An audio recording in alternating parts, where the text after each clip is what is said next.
All right, good afternoon. I'm Texas Storm Chasers Baldy in Chief David-Reimer. It's the 1st of May, 2022. It is 5:07 p.m. Let's see if we can make it through a couple minutes of the live stream without the evil computer of doom attempting to blue screen me. Hopefully, we'll be okie dokie, but that's always up to the computer. We've got a plethora of severe thunderstorms now ongoing from the Davis Mountains east of the Trans-Pecos Valley moving into the Permian Basin. We have a tornado down now near south of Grand Falls, Texas. We'll look at that in just a second. We've got severe thunderstorms erupting in the Texas Panhandle, West Texas. Very quickly, we'll look at the severe weather outlook for today and tonight. This is going to be a level 3 out of 5 risk for severe weather and enhancement. That includes the Texas Panhandle, West Texas, the Permian Basin, the Big Country, the Concho Valley, into the not the Edwards Plateau, but south of the Permian Basin into the eastern Davis Mountains. We've got a level 2 out of 5 risk that runs all the way east from the eastern Texas Panhandle through northwest Texas into North Texas, including the DFW Metroplex, down into the western hill country and the Edwards Plateau. All right, we'll switch over to our 3-panel. This is going to be radar plus live streams from storms near Andrews. Let's go ahead and pop over to the the how hard the rain is falling mode. We've apparently got a tornado down right now with this thunderstorm south of Grand Falls. This will be crossing Highway 18. This is going to be a tornado warning for northern Pecos County for a confirmed tornado now about 10 miles south of Grand Falls, approaching Highway 18, 19 miles north of Fort Stockton. Switch over to the which way the wind's blowing mode. We do have a pretty good circulation with this thunderstorm. It's over mainly rural areas, but spotters are confirming a visual on a tornado with that thunderstorm. We've got severe thunderstorms down in the Big Bend National Park region, down Highway 118. These thunderstorms are going to be capable of producing golf ball to baseball size hail. Strong storm over Marathon, where 385 and 90 intersect, could have hail with that. We could have hail with these thunderstorms all the way down to the Mexico border. Further north, we have a tornado down with this thunderstorm right now, south of Grand Falls, north of Fort Stockton. That's going to be moving southeast at about 25 miles an hour. Also the potential for baseball-sized hail. We've got a left split supercell coming up on Goldsmith. This storm could produce golf ball to baseball size hail as it moves northeast. This thing's flying at about 40 miles an hour. It could also have blowing dust, winds over 70 miles an hour. This thunderstorm north of Andrews that was tornado warned is no longer tornado warned. It could be producing golf ball to baseball size hail between Andrews near Florey over 385. That storm's moving east at about 15, a pretty slow mover. Let's go up into West Texas, where we have a plethora of hailers ongoing right now. The potential for golf ball to baseball size hail, winds over 60 miles an hour with these thunderstorms. One storm will be in the city of Lubbock in the next 30 minutes. Could have hail with that. Other storms south of Brownfield. We've got another storm that is currently north of Tokyo, moving towards sundown. And Loveland, capable of golf ball, tennis ball size hail. Supercell west of Denver City, east of Lovington, New Mexico. That could be producing baseball to softball size hail, winds over 80 miles an hour.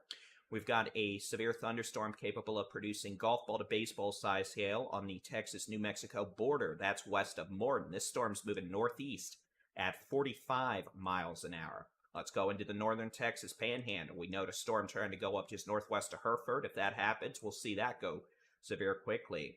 Supercell thunderstorm south of the city of Dalhart. One storm southwest of town moving east at about 20 miles an hour. That's going to be a problem when it makes it towards Hartley. Other hailer east of Dalhart moving northeast towards Stratford. In Stratford, y'all probably have a hailer over town or just north of town now. Golf ball to tennis ball size hail possible. So again, we got storms out the wazoo this afternoon. We have a lot of severe thunderstorms, and that's going to continue over the next several hours.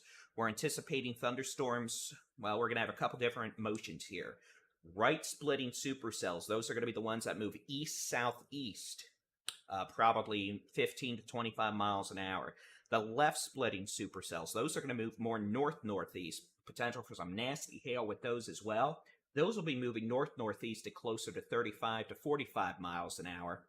And then later this evening, several hours, as these thunderstorms continue to move from west to east, or I should say progress from west to east, we're going to see clusters start to develop.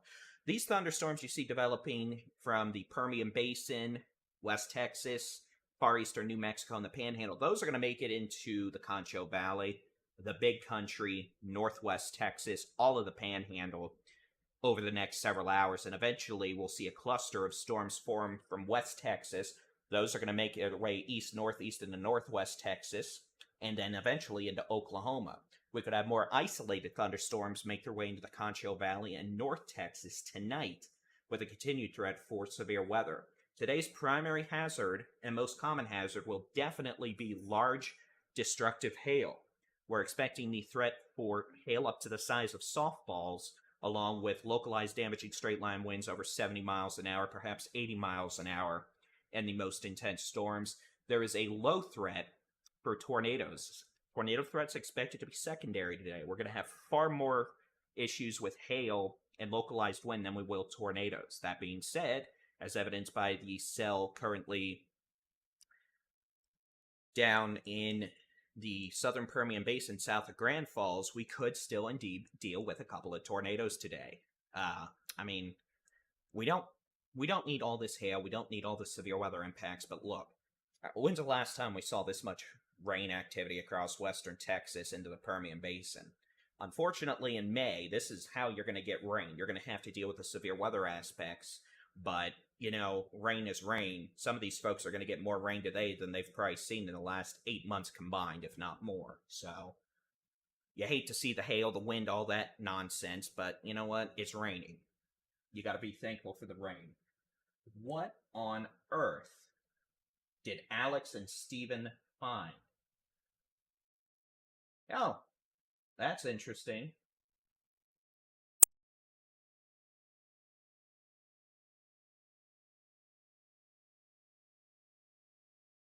This is going to be another issue today, by the way, because the drought's so bad.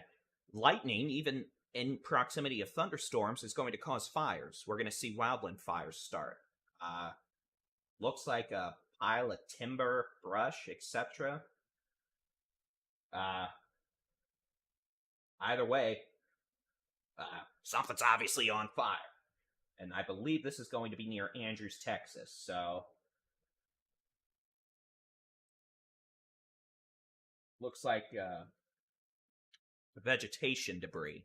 So again, we've got one tornado warning right now. That's going to be with the thunderstorm currently down in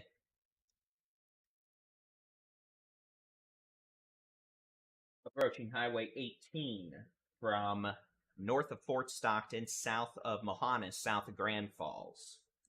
Make sure the data comes on.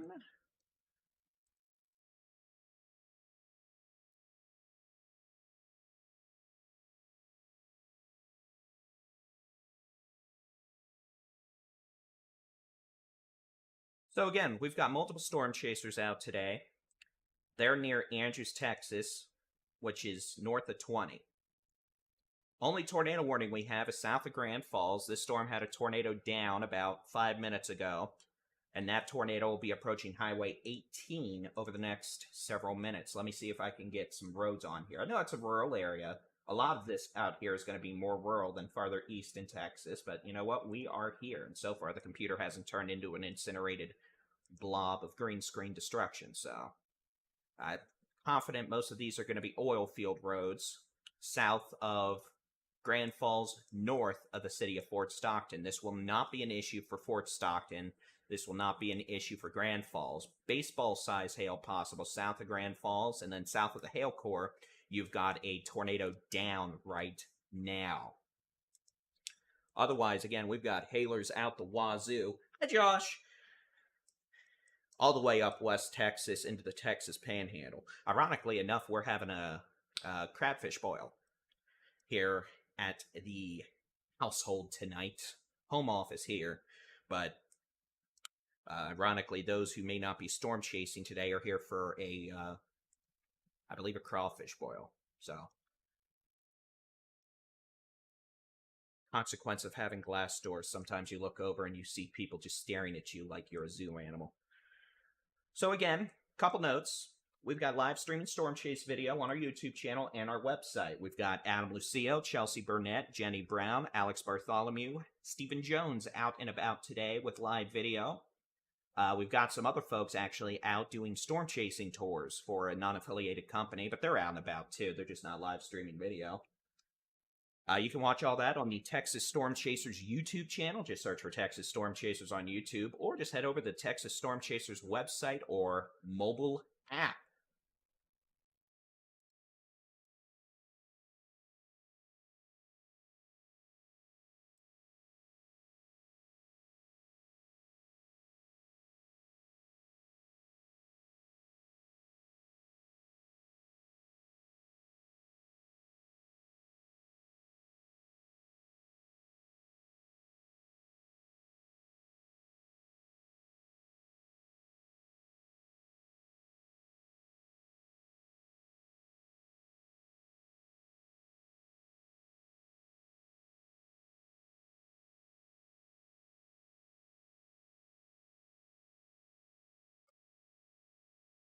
So again, main issues today with all these storms we're going to have will be large hail. Some of the hail sizes are going to be between baseball and softball.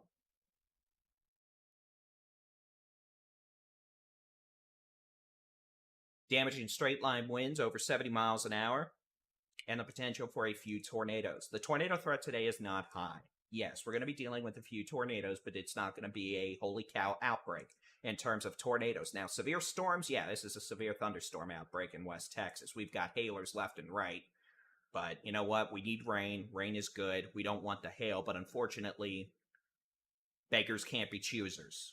It's May. We're going to have to deal with hail if we're going to get rain, usually. And, well, we got storms, we're going to get rain. Lubbock, y'all are going to be getting rain and probably hail in the next hour.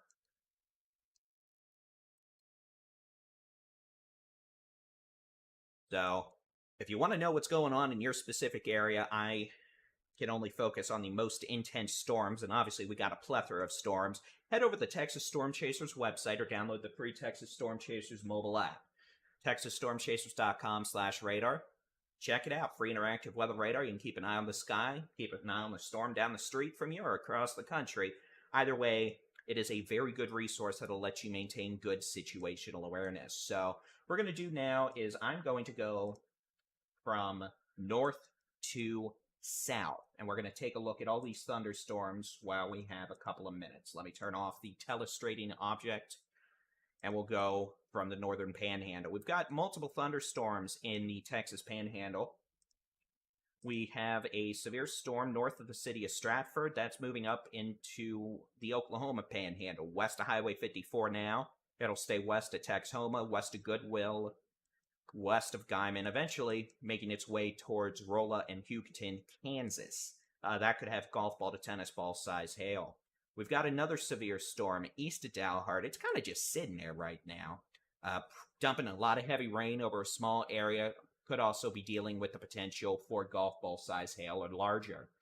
Finally, we've got a severe storm southwest of the city of Dalhart. You can see it's got a pretty well-defined supercellular storm structure, clear hook echo, inflow notch. This storm's probably dropping golf ball to baseball size hail. And we do have spotters in the area. They're not reporting any sort of significant rotation. The storm itself looks pretty high-based across the northern Texas Panhandle.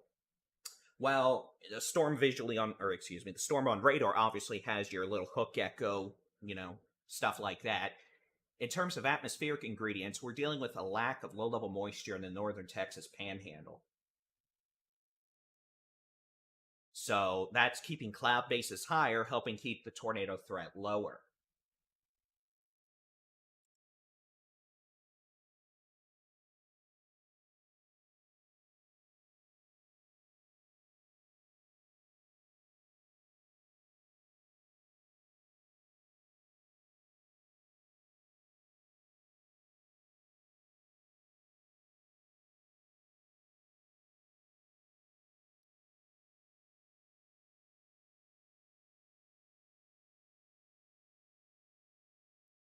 Somehow YouTube has decided the coverage I'm doing right now violates some sort of a copyright. Okay, YouTube. I'd love to know what copyright I violated by sharing weather radar. Garbage. All these live streaming sites have just been garbage this spring. Automatic bots trying to flag random sounds for copyright.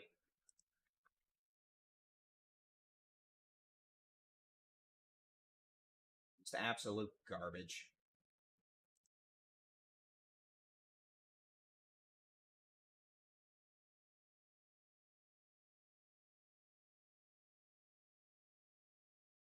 Okay, Jason, I'm not seeing anything like that on my side, so I'll just keep on going. Okay, so again, this storm south of Dalhart, not a tornado issue right now, definitely a hail issue. Nothing else in the Texas Panhandle right now. There probably will be later. Heading on into West Texas, we note that new tornado warning. We'll take a look at that in a second. We've got a severe thunderstorm capable of producing ping pong to tennis ball size hail. This storm's moving, this is a left split. This will be moving northeast at almost 50 miles an hour. It's going to pass near or just west of Muleshoe on Highway 74, or excuse me, 84 in about 30 minutes. Other severe storms. Loveland, you're going to begin hit here in the next 10-15 minutes, potential for large hail. We've got storms southwest of the city of Lubbock down to Brownfield. Those don't look as organized right now. We'll keep an eye on those. We've got a new tornado warning. This is going to be for a storm coming into Gaines County, far northwestern Gaines County in West Texas. This storm is capable of producing baseball to softball size hail, wind gust over 70 miles an hour, and the potential for a tornado. If this storm continues on its present trek, it could be an issue for Denver City in about 45 to 60 minutes. It's moving east at about 15 miles an hour. All right, let's go down to the Permian Basin. The thunderstorm north of the city of Andrews appears to be going bonkers in the hail department again. Storms now capable of producing baseball to softball size hail northeast of the city of Andrews. This will generally be moving east at about 20 miles per hour. Could eventually be an issue for the town of Patricia, which is where 349 and 115 interact. Should stay south of the city of La Mesa, north of Tarzan. This storm is not a threat to the city of Andrews. What is a threat to the city of Andrews is this left split supercell over Highway 302. That's going to be near Notris, west of Goldsmith. Moving northeast at 45 miles an hour. That's going to be near the city of Andrews around 6:08 p.m. There could be hail larger than the size of golf balls with that. And then a tornadic supercell, a storm with a history of producing at least one tornado now, south of the city of Grand Falls. That's moving east-southeast. This one's moving southeast almost at about 20 miles an hour. The potential for baseball to softball size hail. The localized damaging winds over 70 miles an hour. And again, the storm has a history of producing a brief tornado about 20 minutes ago now. This storm will be staying well north of the city of Fort Stockton, but eventually could be a threat to places like Baldridge, Owego, and then Interstate 10, Bakersfield. So we're going to have to keep an eye on that.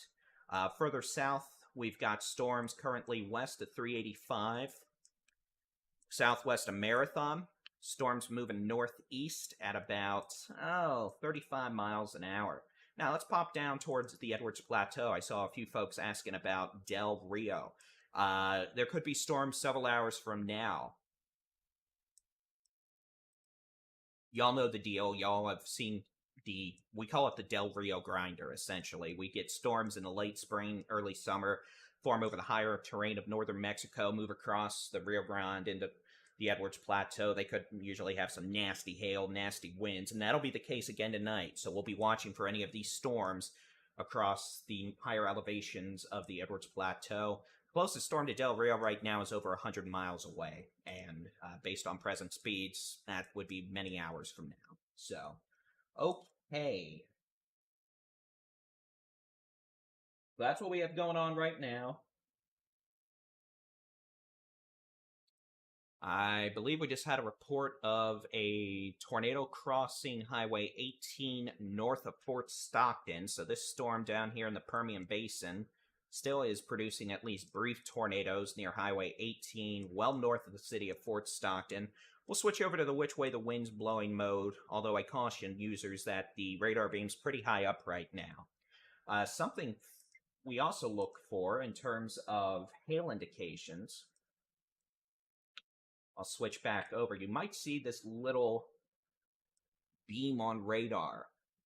It's what we call a three-body scatter spike. Essentially, the radar is detecting so much ice, aka hail, aloft. The radar data, the radar beam is kind of bouncing back between the hailstones, flying around and back to the radar. That gives false radar echoes. It can kind of create a signature like this.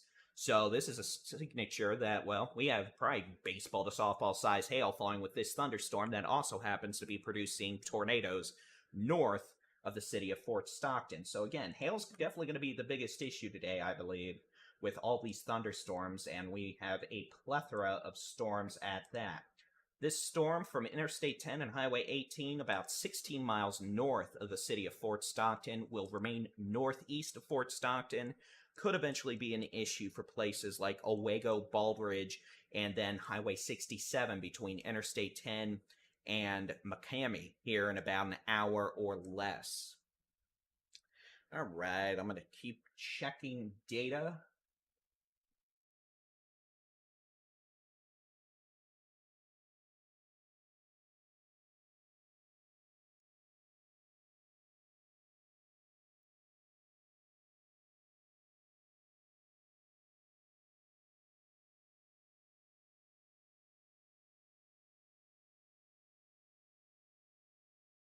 So again, we got a lot of storms this afternoon. Y'all are looking at me. We'll head back over to the 3 panel. Let's see what's going on with our storm chasers. And make sure that is not frozen. You can see bottom right, we've got Alex Bartholomew and Stephen Jones. They've been playing in hail near Andrews. Same with Chelsea Burnett, Adam Lucio, and Jenny Brown north, or on the top stream there, near the city of Andrews as well.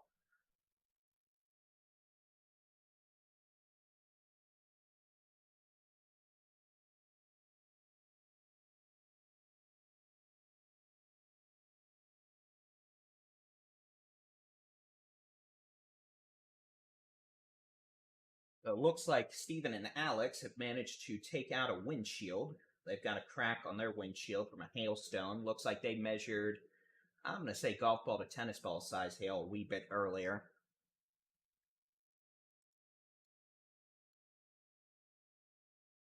So again, we've got a plethora of storms. So I'll zoom back out to the state view. We'll turn on satellite. Let me set up the loop. I'll just loop this over the last 3 hours.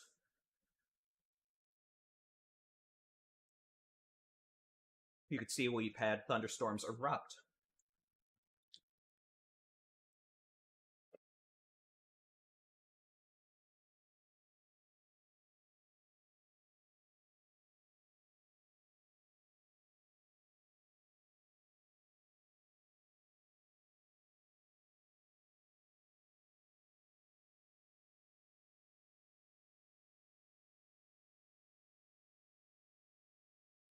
Those of you in the city of Lubbock, you're, or at least around Lubbock, your cell phones are probably about to go off because of a WIA, wireless emergency alert.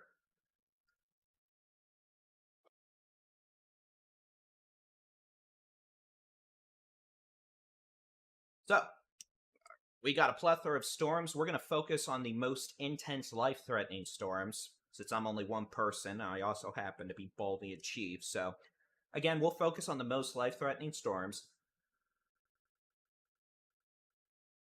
Severe weather outlook first.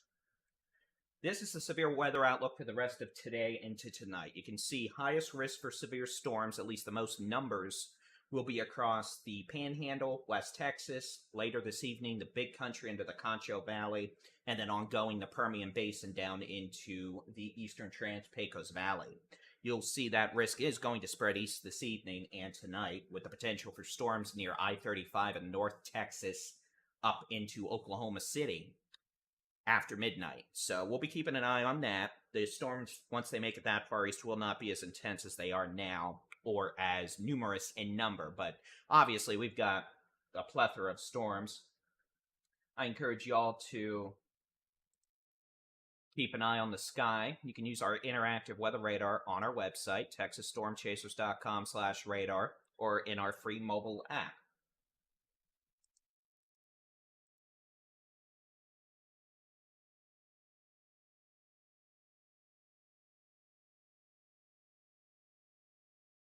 We encourage y'all to utilize those resources we have made available. Good way to maintain situational awareness.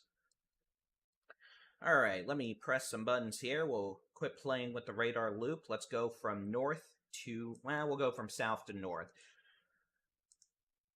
this time around.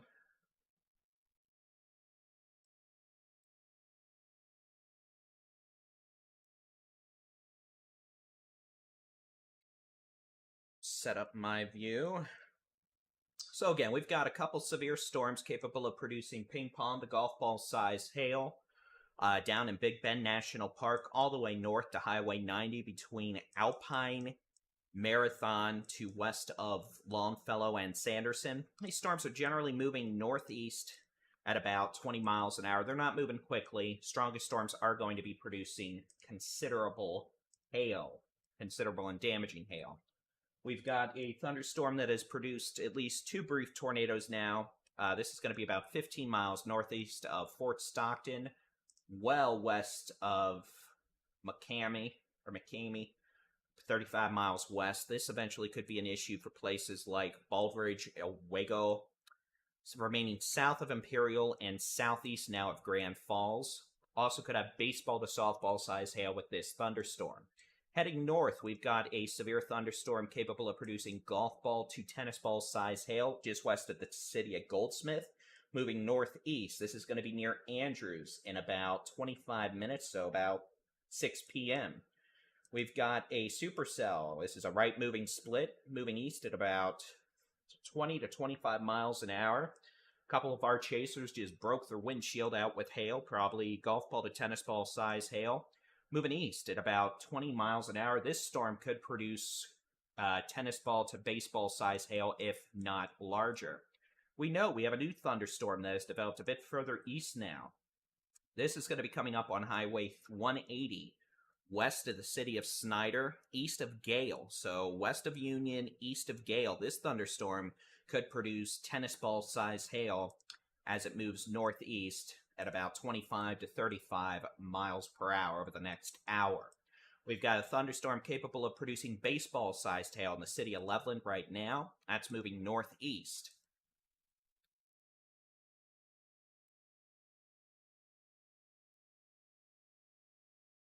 At 45 miles an hour. It's going to be near Anton at 6:08. It's going to be near Olton at 6:50, west of the city of Plainview.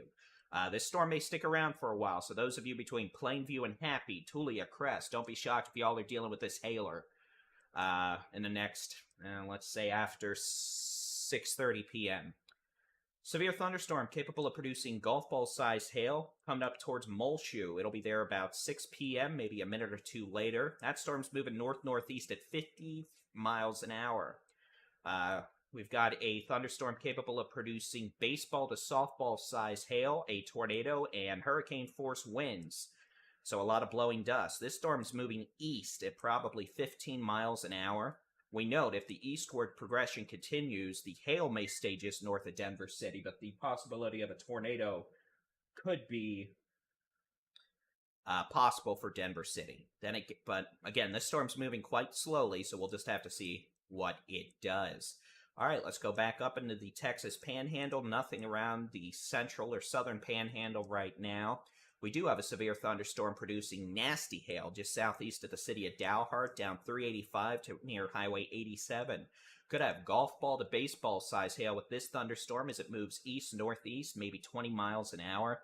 Starting to notice it trying to turn a little more to the right, and this does have a broad mid-level mesocyclone, but conditions for tornadoes aren't as favorable in the northern Texas Panhandle, at least right now, compared to further south. Low-level moisture is not as present, so cloud bases are higher.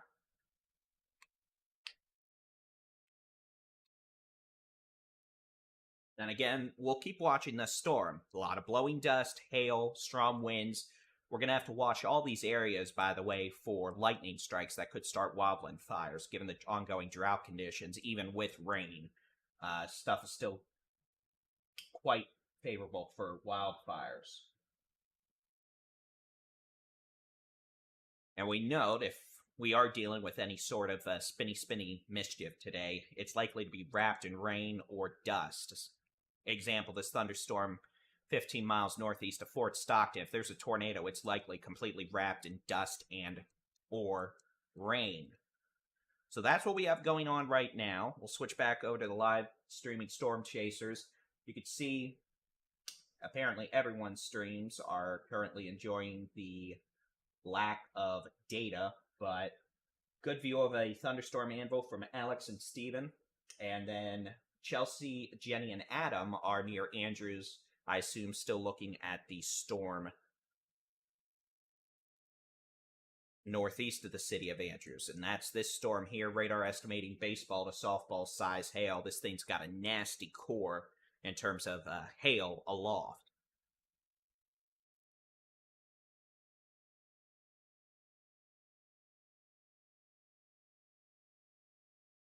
We'll head back up to the city of Lubbock. Looks like the storm coming towards town is starting to strengthen again hail-wise.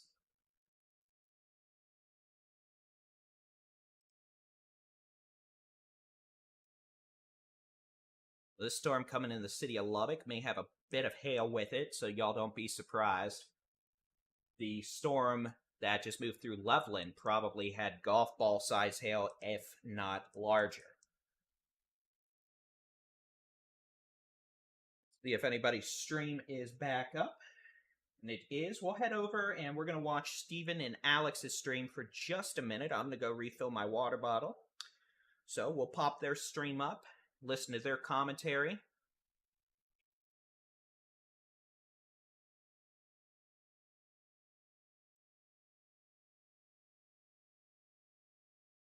And we'll continue our severe weather coverage in a moment.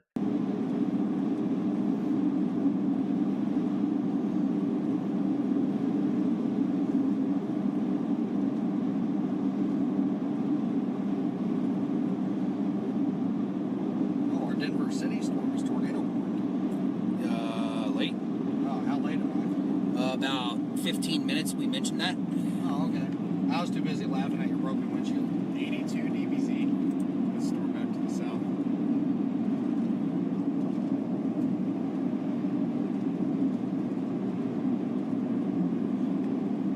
Thank you guys for hanging on here. We had some data issues there that we had to switch over from AT&T to Verizon, so bear on with us here.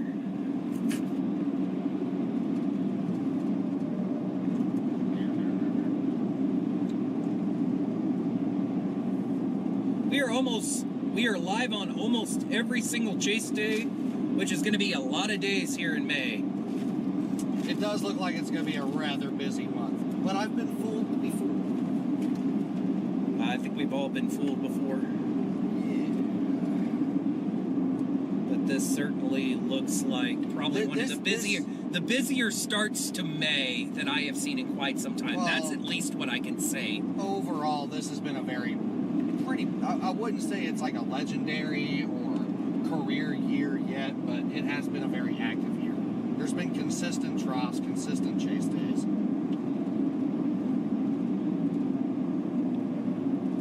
Well, my report made it in the morning for this one back here. That's good. It's the east at 20 at 521. A spotter reported hail greater than 2 inches in diameter. This is a destructive storm from northeastern Andrews County. 80-mile-per-hour winds and baseball-sized hail. You saved 6 lives today. Saved some windshield. Yeah. You get a gold star. You get a gold star. We are very proud. I get a Dr. Pepper. Yeah, you get a Dr. Pepper today. As he's taking a sip of Dr. Pepper.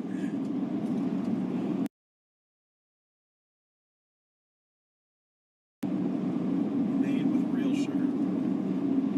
Miss Dublin Dr. Pepper.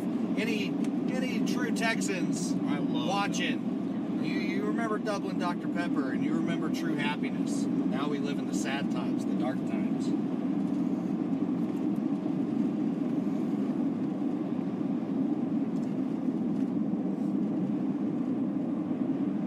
Speaking of Dublin and hail, I wonder if my biggest hailstone ever seen will ever be broken.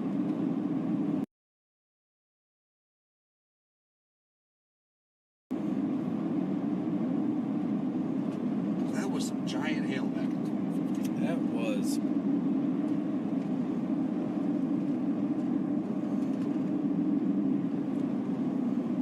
What town is this coming up? We're coming up on? Seminole.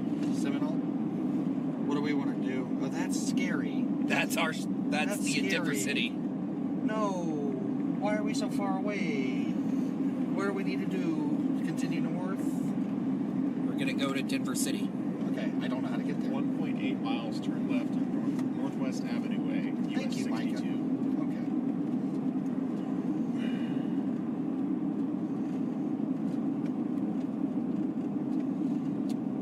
Is Randy aware of Yeah, we have multiple ways to get cell data. We have some Jetpack MiFi cards and mobile hotspots from both AT&T and Verizon. Yeah, I've explained this before. Like, we have everything. We have AT&T, Verizon, T-Mobile. It's just when you're out here in West Texas, in some of these very remote areas, it's not.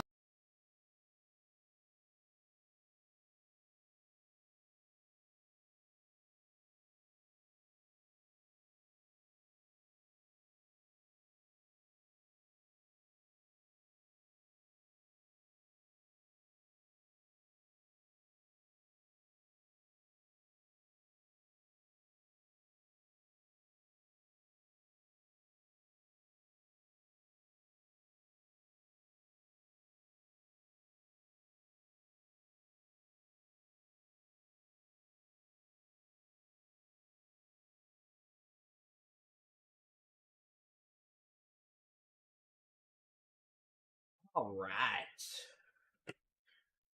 We're back. No, College Station will not get tornadoes tonight. What we're dealing with right now, go ahead and zoom back out to the state of Texas and my bald head.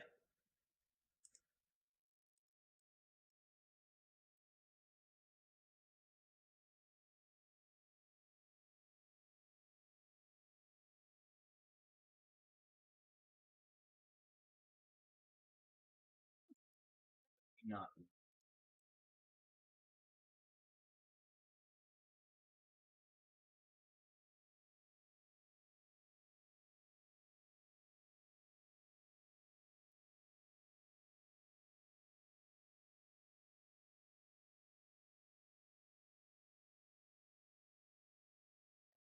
Well, we're going to reset that program real quick. We'll go back. Now it'll work. So again, what we're dealing with are a plethora of severe thunderstorms this afternoon across West Texas, into the Panhandle, portions of the Permian Basin. And eventually, this will be an issue for places like the Big Country, Northwest Texas, the Concho Valley, and even western North Texas. These are all firing off in association with the dry line, which is still over eastern New Mexico. You can see how these storms initially fired off and are starting to move a bit east now.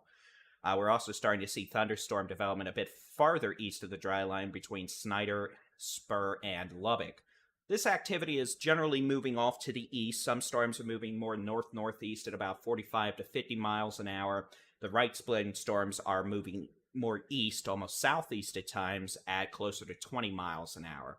We've only got one storm, well, technically two storms, but that are capable of producing tornadoes right now. Otherwise, the strongest of these remaining storms, which you can see in the blinky yellow, orange, are capable of producing hail between the size of golf balls and softballs. So that's just all sorts of nonsense. Hail's a big-time issue today. So let's go from north to south, and we'll take a look at what we have going on.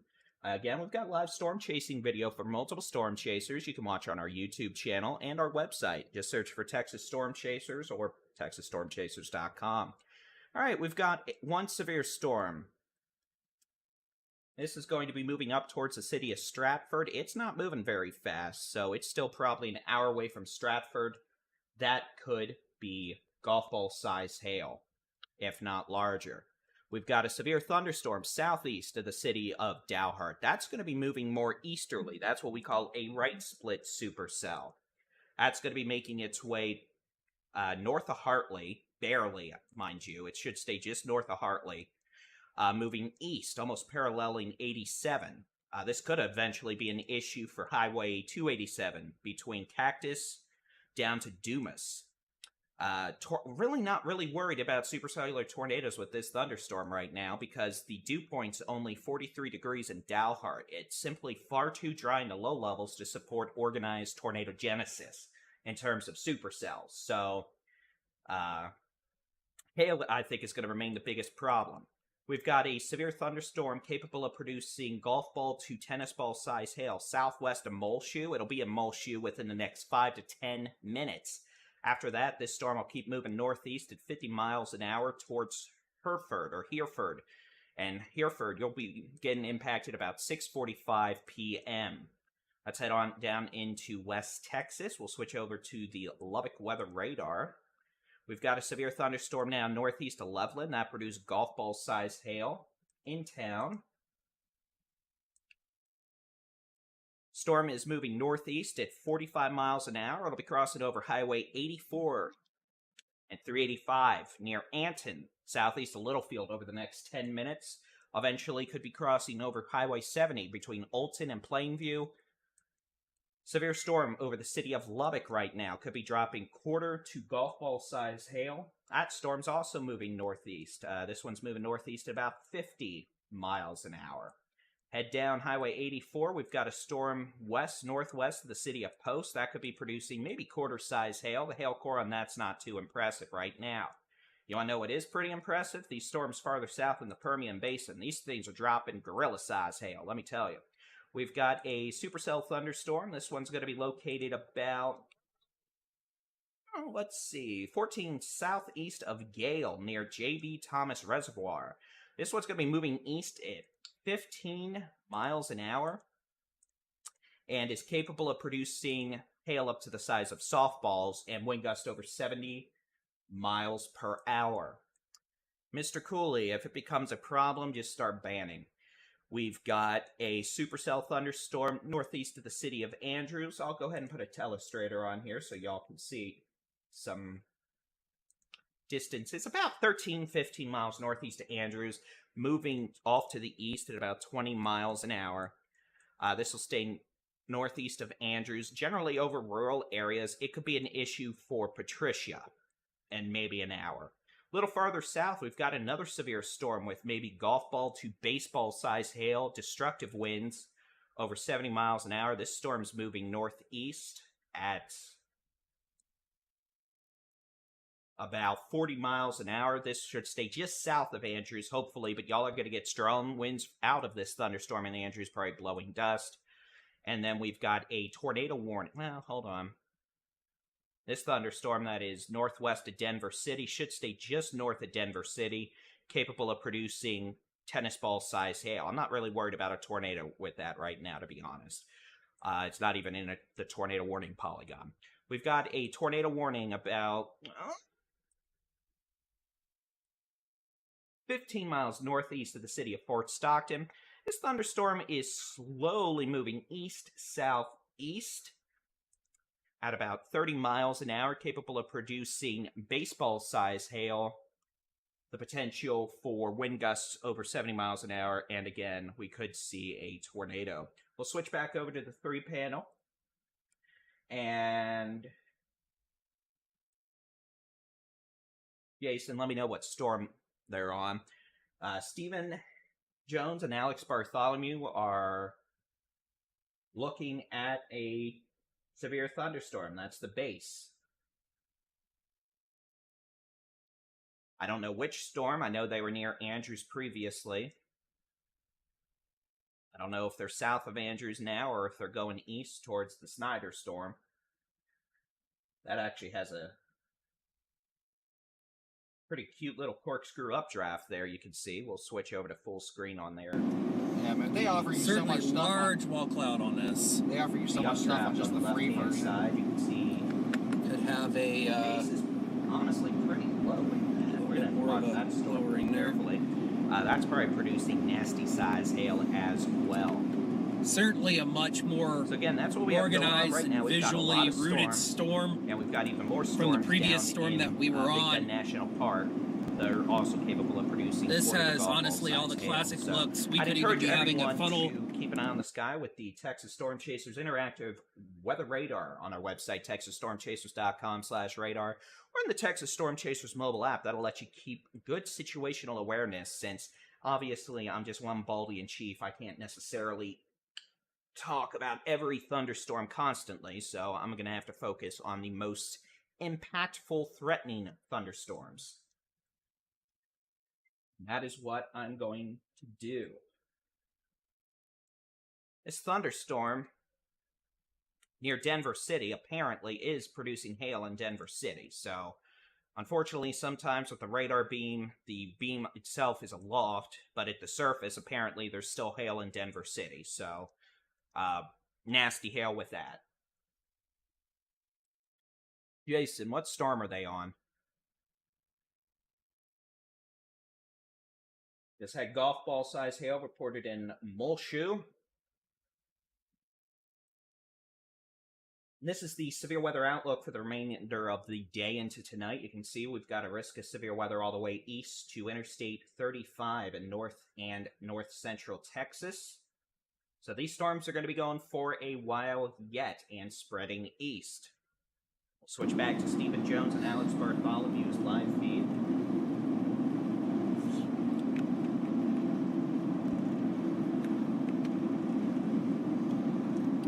This is, ladies and gentlemen, what we call a wall that cloud. This is thunderstorm's the area where updraft. the rotation extending down in the mid to lower levels here. We can see some visual rotation. Every now and then we'll have some very weak scud funnels that'll develop on the bottom of this wall cloud here. Looks like we're trying to have some RFD Okay, so wrap they around are heading it towards here on the left. supercell near Denver City. Okay, so that makes sense. Thank you.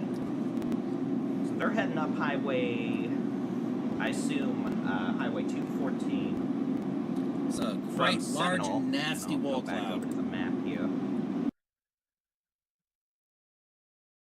That's what you're looking at in the bottom right. Looks like Adam and Chelsea and Jenny are back up live, but very good view of the Denver City storm from our storm chasers heading up from Seminole on 214 towards Denver City.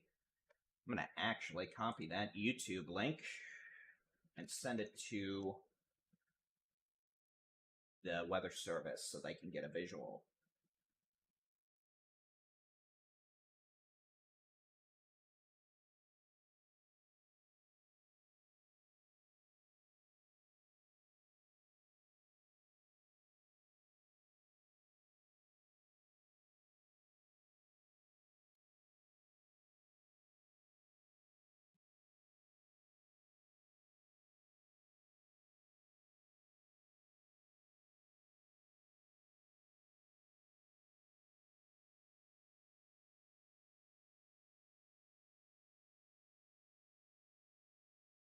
Okay, pass that along. So bottom right, that's going to be live video from the tornado-warned storm near Denver City, capable of producing baseball-sized hail and winds over 70 miles an hour. You can see storm structure there.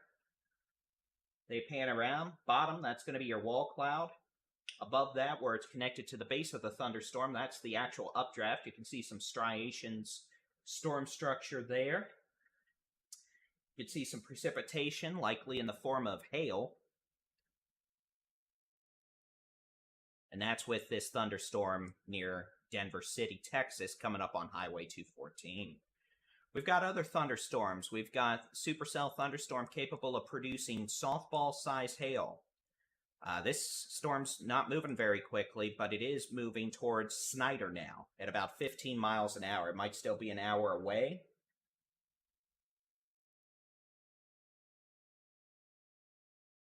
Apparently, the stream south or bottom right corner has pretty good horizontal motion with it. We're going to actually just go full screen with that.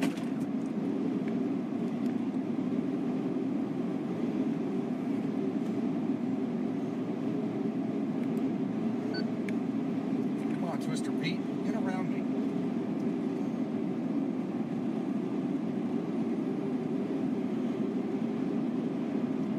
Dude, I need you to. This guy is causing all sorts of problems. This guy's just causing all sorts of problems out You here. also see someone with far too many flashy lights and Getting scud, beginning to lower and Gadgets feed on up your into that. deal with some interesting things. Look at that about storm cut, chasing that RFD times. cut swinging Yeah, around. there's almost looks like there's a cone in there too. Go back to the 3 panel. So that's the Denver City Storm, bottom right live video. That's from Alex Bartholomew and Stephen Jones. Stephen Jones with Tornado Intercept. Honestly, wall cloud doesn't look that bad. It's pretty well structured. You can see the base of the thunderstorm above it. Good view. Would be looking for now is any increased rotation with the thunderstorm or the wall cloud. We'd be watching for strong horizontal rotation. Any signs that we're starting to see more rapid rotation with the wall cloud, and that could be a precursor to a uptick in short-term tornado potential. See, this is a very well-structured supercell thunderstorm. When we say supercell thunderstorm, this is an example of what we mean. You can see it's very well-structured. It's got multiple layers, almost like a wedding cake. You can see wall cloud at the bottom level. You can see the base above the wall cloud. Then the updraft. That's just where air is being sucked in and up.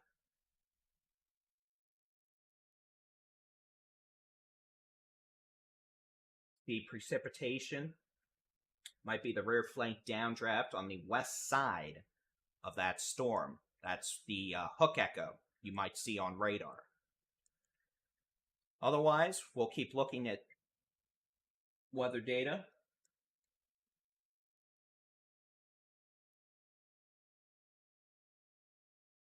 I'm going to add my face back onto this, so y'all are going to see a big Baldy and Chief in a second. My apologies. I'm going to have to set it up real quick, but if we're not going to have a live stream on one corner, I'd prefer to at least have my head. Hello, big head. Pardon me. I've got to do some magic here.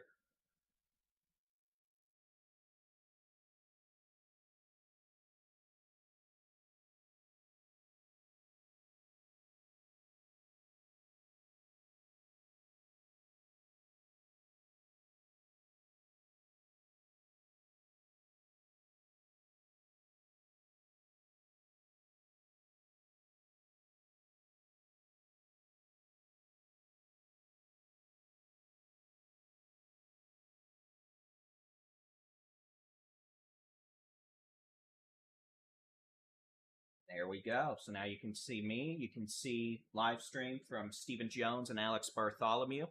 You can watch their live stream on our YouTube channel directly, TexasStormChasers.com, or just search for Texas Storm Chasers on YouTube. And that's going to be the tornado warning near Denver City. Storms capable of producing tennis ball size hail, potential for damaging straight line winds over 70 miles an hour, and again, the potential for a tornado. In case you're wondering what I'm looking at over here, by the way, I'll just show you. I've got monitors galore. Monitor, monitor, monitor, me. Monitor, monitor, monitor, monitor, me. There's your trip around the bend of my office. So while we're watching that live stream, and we're going to be watching it carefully. Let's go ahead and look at these storms going from north to south once again so we can maintain good situational awareness. We've got a supercell thunderstorm capable of producing golf ball to tennis ball size hail several miles southeast of Dalhart, just northeast of Hatley. That's going to be moving in varying directions. If I could stop pressing buttons, thank you.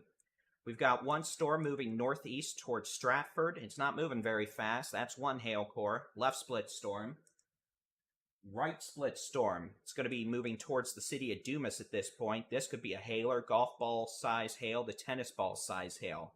Dumas, it would be in town about 7:10, maybe a bit earlier than that. So about 50 minutes from now. I don't know why it says 7:10 on there. It's honestly probably only about 45 minutes, so not 7:10, but maybe 6:50. We'll head back south. Looks like we have a shower going up west of Hereford on 214. We'll see if that's able to materialize into anything severe. We've got a severe thunderstorm with a history of producing golf ball to tennis ball size hail now north of Muleshoe. That'll be moving northeast, passing west of the town of Dimmitt, probably moving towards Hereford itself. It could be near Hereford at about 7 p.m. Down into Lubbock, we had a small hailer move through Lubbock, maybe some quarter-sized hail. On the west side of town, it's near New Deal to Idalou, moving northeast at probably, let's just say 40 miles an hour. This storm could be near Lockney at about 6:50, Petersburg in about 15 minutes or less. Another storm capable of producing quarter to ping pong ball size hail near Anton. It's going to be moving northeast, northeast at 40 miles an hour. Could be near Edmondson at 6:56 if it keeps on going near I-27, near Cress in about 1 hour. All right, let's keep on going south. We've got the storm. That's a live stream you're watching. Bottom right corner of the screen near Denver City. This storm's moving east at 15 to 20 miles per hour. Capable of producing damaging hail. We've already had reports of golf ball to under tennis ball size hail in Denver City. This could eventually impact Seagraves, maybe just north of town, and then 385 near Wellman in about 60 to 70 minutes. All right, southwest of La Mesa, northeast of Andrews, we've got a thunderstorm moving east at 20 miles an hour, capable of producing tennis ball to baseball size hail. This storm is likely going to remain over relatively rural areas. I'll try to pick out some town names. Patricia, this could be near you in about 40 minutes or less. Another severe storm, a couple miles east of the city of Andrews, near La Mesa, 7:10. Could have golf ball to tennis ball size hail with that. At the moment, there are no storms threatening either Midland, Odessa, or the Interstate 20 corridor. We note the potential for softball size hail. So we're talking giant hail now with this thunderstorm that is southwest of the city of Snyder. Currently 16 miles southeast of Gale, moving east at 15 miles per hour. If this storm continues, it could be an issue to the city of Snyder after 7:15 p.m. Again, this is a very intense thunderstorm producing destructive giant hail. All right, keeping on our journey south, we've got a tornado-warned supercell. This should still be about 14 miles northeast of Fort Stockton. It's only moving at about 15, maybe 25 miles an hour to the east-southeast. That could be crossing over Highway 67. Over rural areas between Interstate 10 and McCamey. Over the next hour, I would not want to be on 67. We've got a severe thunderstorm now. Let's see where they've got it located. Elephant Mountain Wildlife Management Area, so probably about 20 miles southeast of Alpine, moving north-northeast at 25 miles an hour. Again, mainly rural areas, east-southeast of Alpine. And then further down into Big Bend National Park, we've got a nasty-looking hailer coming on in. And this storm you see just southeast of the U.S. border is moving southeast into northern Mexico.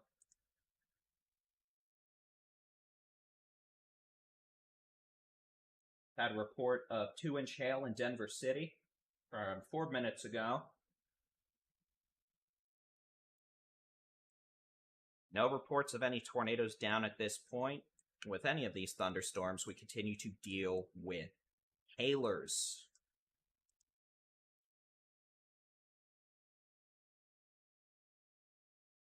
Setting my screens up for orientation to maintain situational awareness.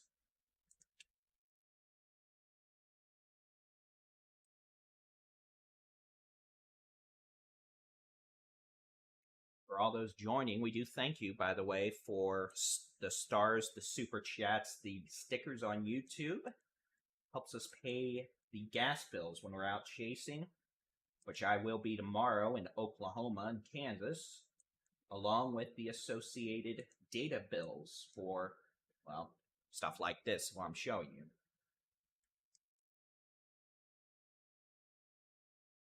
But otherwise, click the subscribe button. If you're watching us on YouTube, we're trying to hit 100,000 subscribers on YouTube. Be sure to hit that subscribe button, hit the bell to get notified when we post new videos and go live. We're going to be storm chasing tomorrow, probably between Oklahoma City and Wichita, Kansas. Tuesday may be a down day. Wednesday and Thursday, Oklahoma and Texas chases, it looks like. And we also have interactive weather radar on our website, texasstormchasers.com/radar, and in the free Texas Storm Chasers mobile app, where you can watch all these videos. We're also live streaming Storm Chase video on our YouTube channel, and you can watch those individually as well. Let me see if Adam and their stream's back up. Nope. Bottom stream is from Stephen Jones from Tornado Intercept and Alex Bartholomew. Apparently, me taking a drink requires the camera to zoom in on microphone.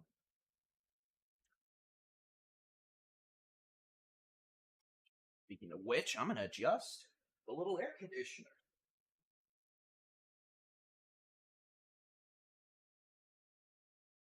And yes, this little home office does have its own special AC unit simply because of all the electronics in here. So the live stream you're watching from Alex and Steven is near Denver City, Texas, which is this thunderstorm well southwest of Lubbock, northwest of Odessa, north of Seminole, southwest of Brownfield. We're going to keep an eye on this thunderstorm when we head back up into the Panhandle. Even though the moisture levels and the low levels of the atmosphere really are not all that conducive for tornadic behavior, we are still seeing some strong mid-level rotation with this thunderstorm now east of Hartley, moving towards Dumas.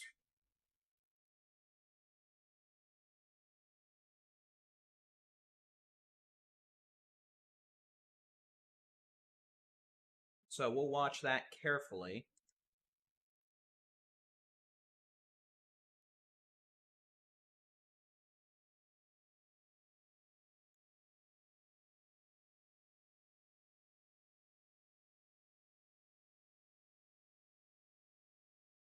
Doing right now.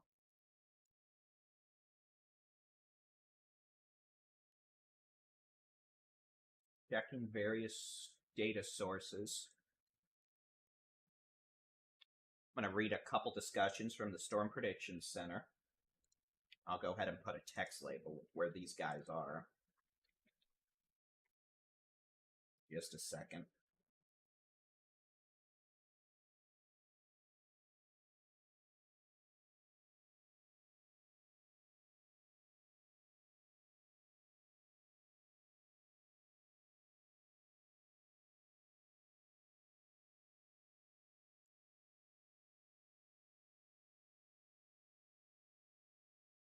Live video you're watching from Denver City, Texas,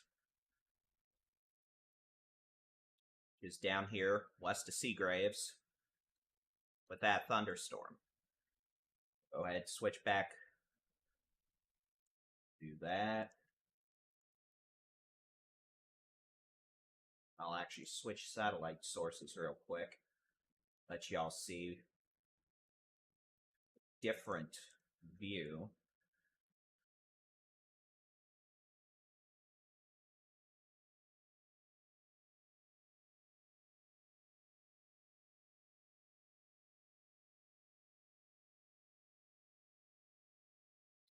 Satellite. See, thunderstorms over the last several hours. So we play that. I'm going to read some latest discussions from the Storm Prediction Center. All right. In fact, I can turn those on real quick.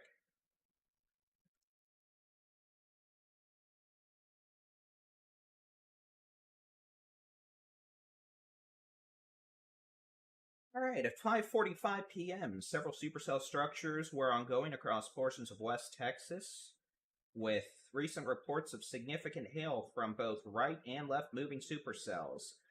Mixed layer instability remains strong with moderate deep layer shear, and lots of wind shear aloft will continue to support a threat of very large to giant hail. That was for West Texas down into the Permian Basin. Let's see what the discussion for the Panhandle is. Numerous strong to severe thunderstorms have developed across the high plains from southeast Colorado through the Texas Panhandle to south of Lubbock. A 35-mile-an-hour low-level jet has developed along this corridor, and the low-level wind speeds will continue to increase after sunset, which should encourage additional thunderstorm development and an eventual clustering or upscale growth across the regions.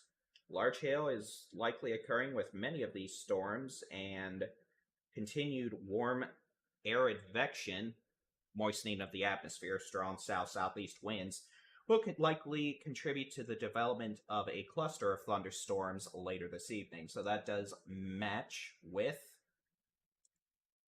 what we are expecting. So, looks like our live stream from Adam and Chelsea is about to be back up.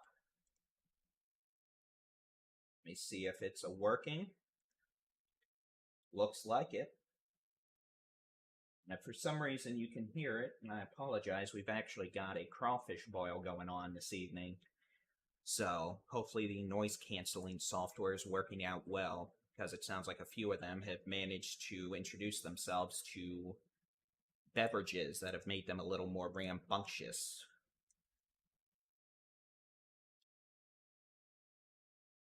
AKA loud. Okay. So we've got live streaming video from Adam Lucio, Chelsea Burnett, and Jenny Brown. That's the top right stream.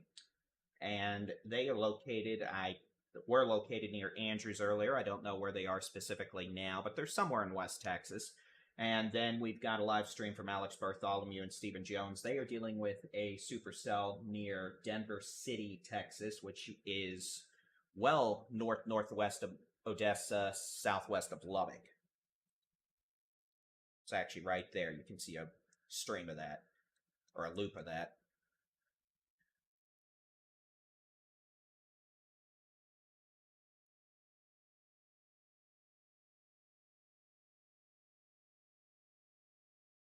Doesn't look like their stream stayed online very long. That's okie dokie. Oh, no, there it is. So we'll just put my beautiful face back on here. Well,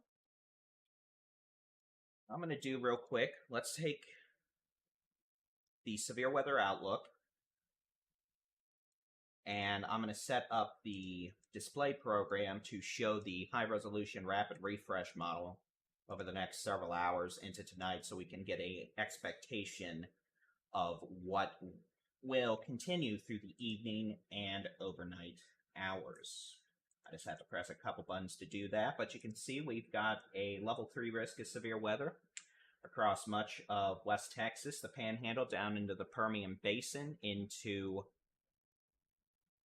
the Big Country. Risk of severe storms will extend east after midnight into portions of northwest Texas, North Texas, etc. So we'll still be dealing with storms for quite a while yet this evening. But let's go ahead. We'll pop back over to the simulated weather radar. I'm loading that right now.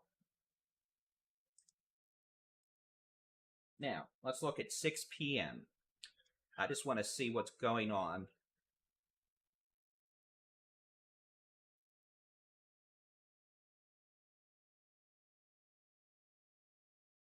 Hold on a second. You can probably hear that. I'm going to go yell at someone.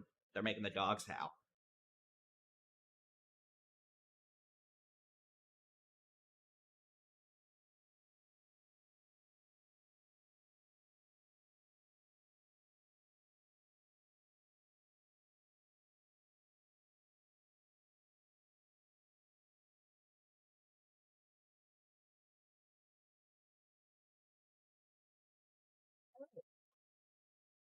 So, here's what the high-resolution rapid refresh model looks like at 6 p.m. The reason we're looking at this is just to see how it's doing with storms now, because if it's not doing well with storms now, it's probably not going to do well later. So let's take a look at 9 p.m. Central Time. This is what the high-resolution rapid refresh model thinks is going to be going on. Notice we're going to have storms upticking in both coverage and intensity across the Texas Panhandle, continuing in parts of West Texas, east of Interstate 27 by 9 p.m. More storms down in the Permian Basin moving into the Concho Valley. And we also have our Del Rio storms, these storms in northern Mexico that tend to move across the Rio Grande River into Texas with large hail damaging winds. Okay, let's pop ahead to 11 p.m. You can see this model destroys Del Rio with a supercell. That would likely have nasty giant hail with it. So Del Rio, some of y'all were asking earlier, timing-wise, y'all could have a nasty severe storms in your area 10 to 11 p.m. Other more scattered storms up through the Concho Valley, still ongoing up into the Big Country, into the eastern and northern Texas Panhandle. Starting to see a little bit of clustering with that activity as it moves into western Oklahoma. Fast forward to 1 a.m. Storms starting to exit the Texas Panhandle into Oklahoma as a cluster. Isolated severe storms in northwest Texas, the Concho Valley, and another cluster of storms that develops in the Edwards Plateau, moving east toward south central Texas and parts of the Hill Country. Fast forward to 3 a.m. Storms still probably severe across south central Texas. Again, a cluster of storms, so maybe some rain, maybe some hail, damaging winds. Storms not necessarily doing much in North Texas and Texoma, and then you've got a cluster of storms attacking central Oklahoma west along Interstate 40 towards Shamrock, and that part is an association with a warm front that'll be moving north and setting the stage for a significant severe weather threat on Monday in Oklahoma and Kansas. Severe storms at 5 a.m. Monday across western, central, northeastern Oklahoma. Still could have isolated severe storms ongoing, maybe some showers and storms across south central Texas. So again, we're going to be here for a while yet. We'll pop back over to now.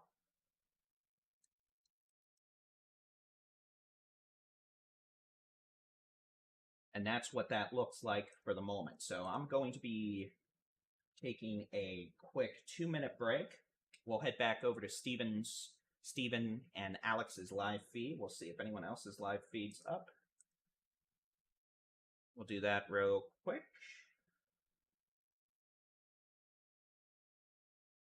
Stay on here. We'll remove my bald spot.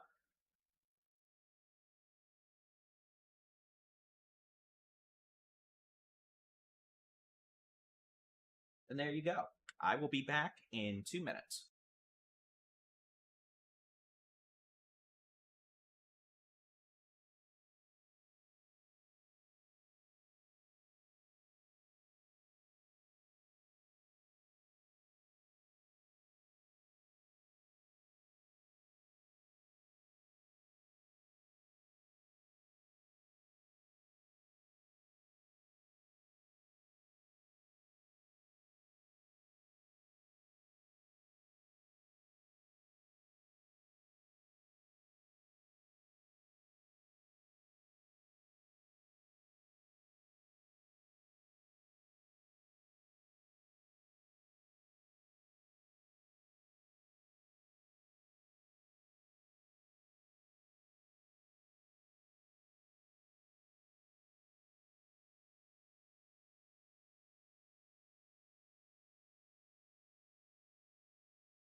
All right, ladies and gentlemen, I apologize for my hiatus, but we're having a crawl for a spoil here. And you know, sometimes you just can't pass up the super fresh made corn muffins. My apologies. I have returned. So let's get back to it. I'm Texas Storm Chasers Baldy and Chief David-Reimer. It's the 1st of May, 2022. You know what? We're dealing with a severe weather outbreak. Across the Panhandle, West Texas, down into the Permian Basin, we got supercells galore right now, dropping hail, damaging winds. We've had a couple of brief tornadoes today, but by far hail is the nightmarish scenario. But the good news is we're also getting rain, so unfortunately, you kind of have to take the bad with the good in this case. It's May. You want rain, you're probably going to get hail out of it. So, let's get back to it. Radar. Let's stop playing loop-de-mc-loop-de and play load-load. Yeah, I just used a plethora of words that should probably not be used together in coherent sentences. We've got live streaming Storm Chase video on our YouTube channel. In fact, we've got multiple chasers streaming video. That's the video you see on the right-hand side of the window. Adam Lucio, Chelsea Burnett, and Jenny Brown. Top right screen, you've got Stephen on that screen. Then bottom right, we've got Stephen Jones and Alex Bartholomew. And their individual live streams are available on our website and in our mobile app. Okay, we've got a couple of tornado warnings we're going to need to take a look at. We'll go north to south. One tornado warning over relatively rural areas, but this does include Interstate 10. This is going to be probably 15, maybe 10, 15 miles east of Fort Stockton, moving to the southeast at 25 miles an hour. This tornado warning does include Interstate 10. Let me see if I can get mile markers. Between mile markers 282 and 312. So we don't want folks going on Interstate 10 east of Fort Stockton, west of,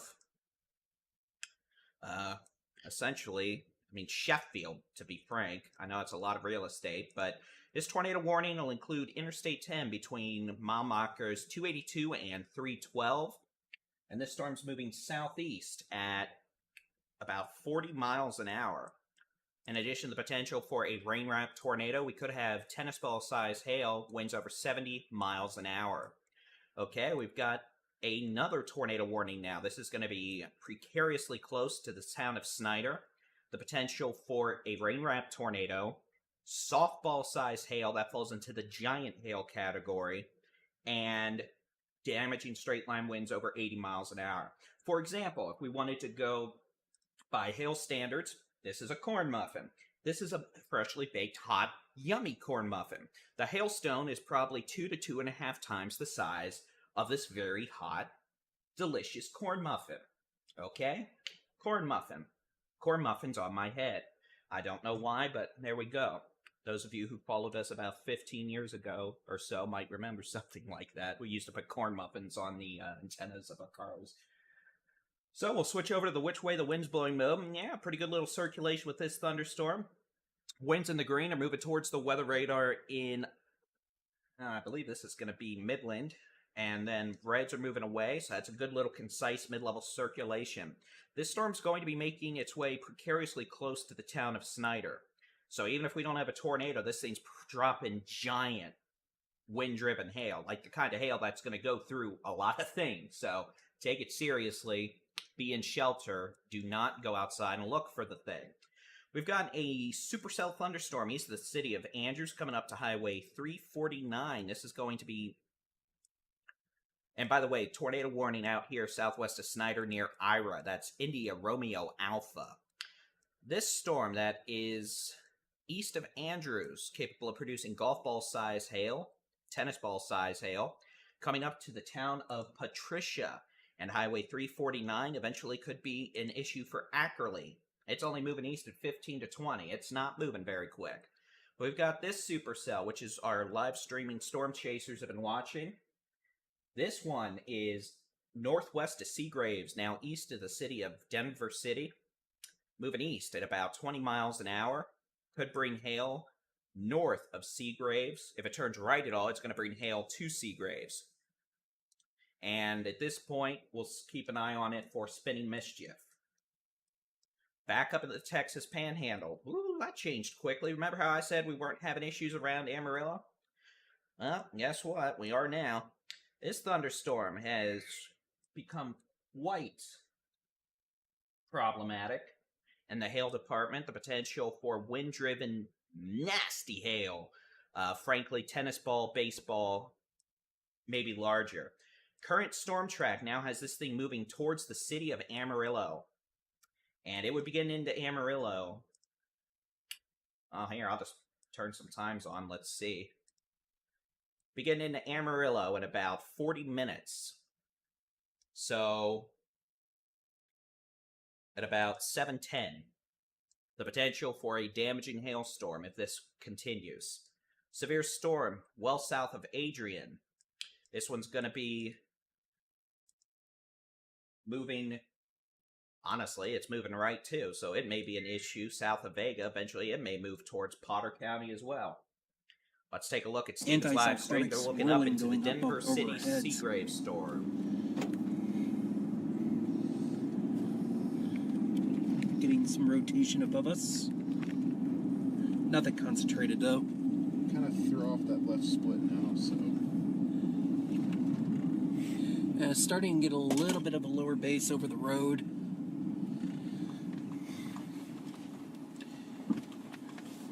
Let's go east. What is being thrown around? You know, I don't even know.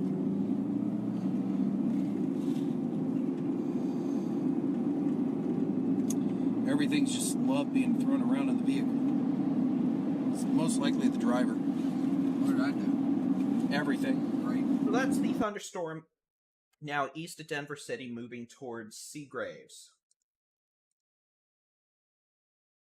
We've got a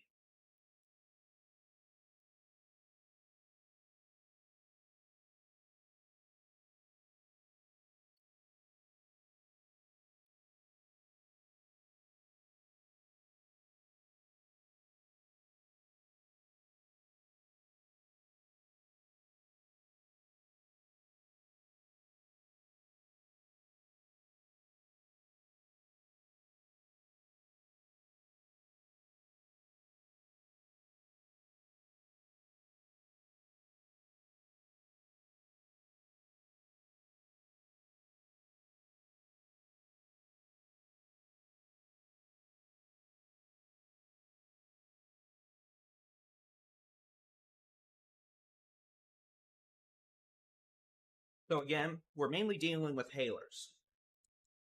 Okay, we've got a supercell dropping perhaps tennis ball size hail. This one does look like it's going to stay north of Dumas.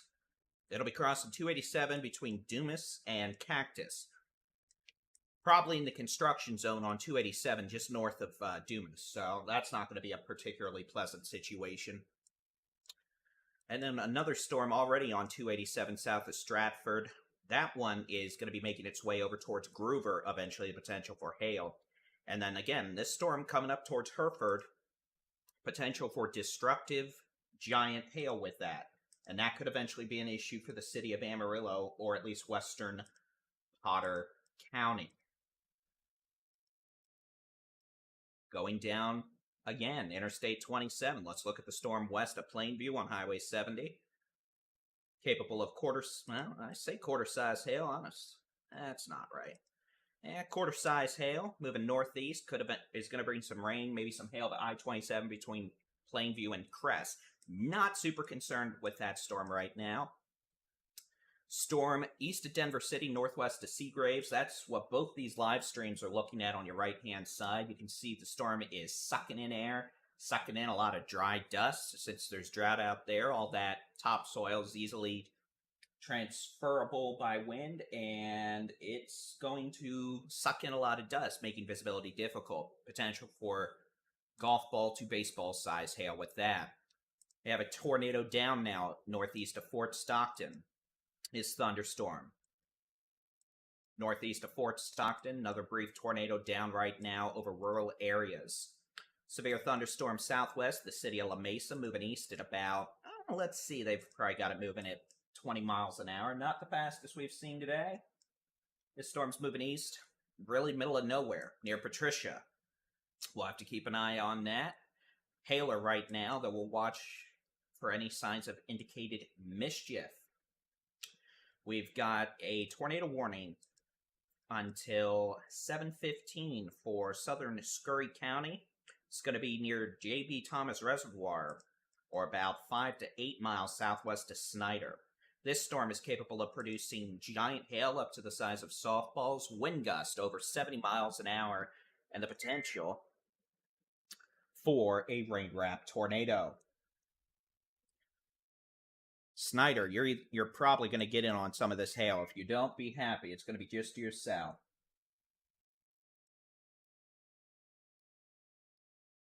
We've got hailers now northeast of 285, coming up on 18 towards Grand Falls, the potential for $half size hail. This thunderstorm southwest of McCamey, coming up to Interstate 10, has a tornado down right now. Let's switch over to the which way the wind's blowing mode. And yeah, you can see that gate-to-gate circulation. You've got winds in the red moving away from the radar in Midland, winds in the green moving towards that concise gate-to-gate circulation, and we've got visual evidence of a tornado down right now. This storm's also capable of producing hail larger than the size of a baseball as it moves east-southeast at 20 to 30 miles an hour. Tornado warning does include Interstate 10 between mile markers 282 and 312.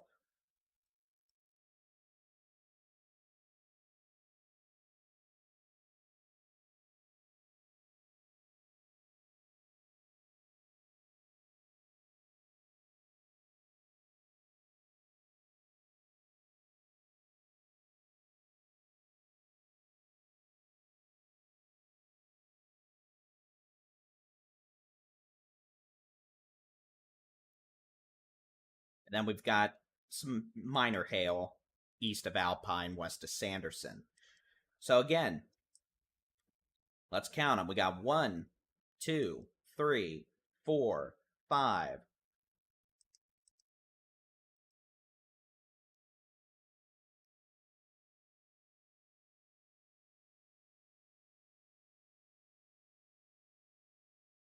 6, 7, 8 supercell thunderstorms, all capable of producing golf ball to baseball size hail, if not larger. We've got a tornado down right now northeast of Fort Stockton over rural areas.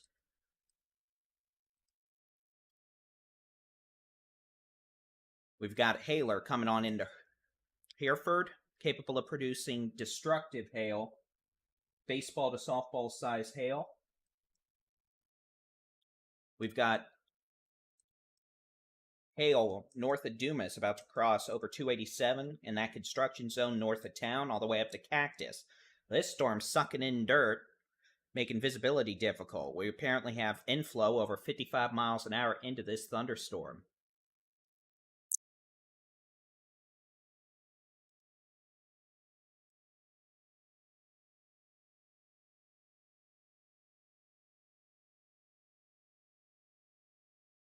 Elephant trunk tornado, looks like, northeast of Fort Stockton. And again, this is nasty hail core north of Dumas. This will stay north of town, south of Cactus, secondary hail core north of Cactus. Sunray, you're probably going to be saying hello to this hail core, and eventually this will probably keep moving east towards Highway 136 and 207. This storm near Hereford is moving northeast towards western Potter County. The potential for baseball to softball size hail with this thunderstorm. That'll be making its way towards Interstate 40, Bushland, Wildorado, western sections of Amarillo, Umbarger. We've got baseball size hail falling in Hereford right now. Folks are losing glass left and right.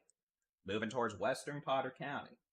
Dangerous thunderstorm that will cause damage from hail. You can see Denver City storm further south. Also, nasty size hail. with this just north of Seagraves. This thing could be dropping baseball to softball size hail. You can see both our teams on the right. That's where they're located.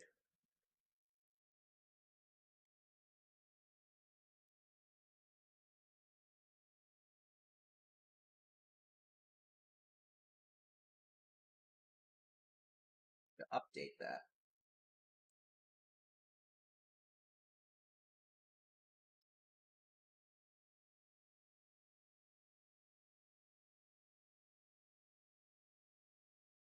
They're both located just north of Seagraves now.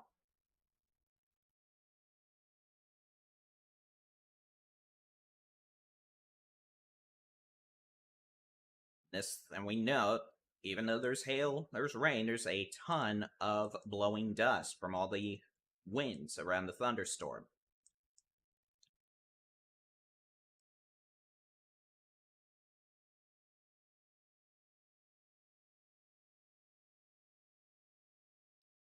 Y'all in the city, y'all with the Hereford storm, your cell phone just started squealing about a destructive thunderstorm. That's because you've got baseball-sized hail falling in Hereford, moving up Highway 60 into western Potter County shortly. Or excuse me, western Randolph County and eastern Deaf Smith County.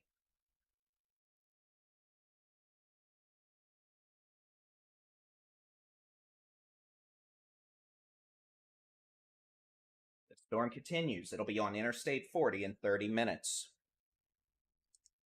Near Wildorado, Bushland, and the west sides of the city of Amarillo. This is a destructive hailstorm with baseball-sized hail ongoing. Moving northeast at 50 to 60 miles an hour.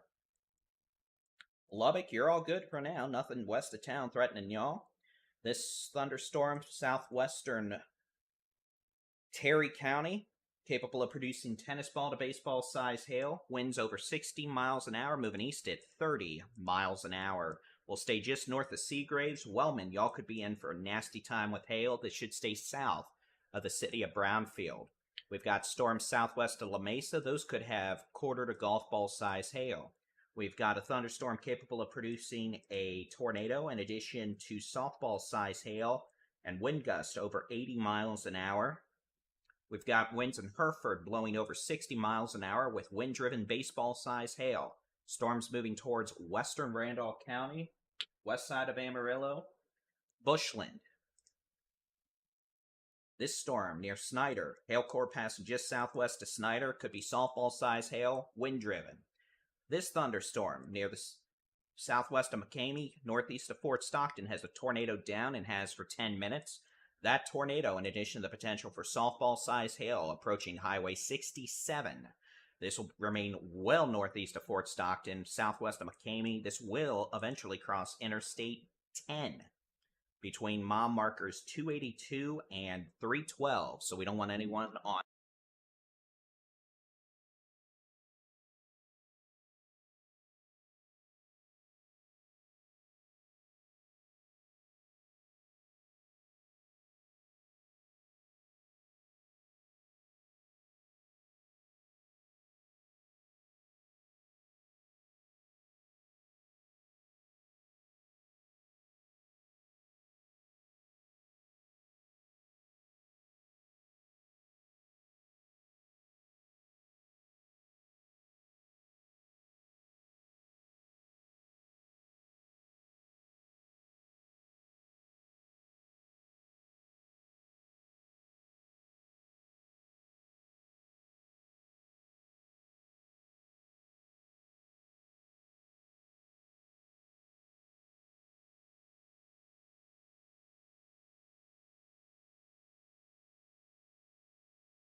Not muted anymore. Thank you. So I've been talking to myself for a while, but I do that a lot. Anyway, really concerned with this thunderstorm coming up into the city or towards west sides of Amarillo over to Bushland in western Randolph County. We've got a tornado down now for about 15 minutes, probably 10 to 15 miles northeast of Fort Stockton over rural areas. This thunderstorm near Hereford, northeast of Hereford, produced baseball-sized hail, winds up to 70 miles an hour. We have major hail damage around Hereford and north and northeast of Hereford. This storm's now moving quickly at 60 miles an hour towards the west side of Amarillo, west of Bushland, and will cause major hail damage. Further south, our live streaming folks, they are on a supercell near Seagraves, Texas, which is this storm southwest of Brownfield. Storm east of Plainview, not really much of a hail or quarter-size hail, but it's producing winds up to 70 miles an hour. We've got this storm northeast of Seagraves on 385, capable of producing baseball-sized hail. That's where both our streams on the right are looking. You can see a relatively flat base. It's somewhat high-based. Lots of dust blowing around, maybe some scud being ingested. Not a tornado concern right now.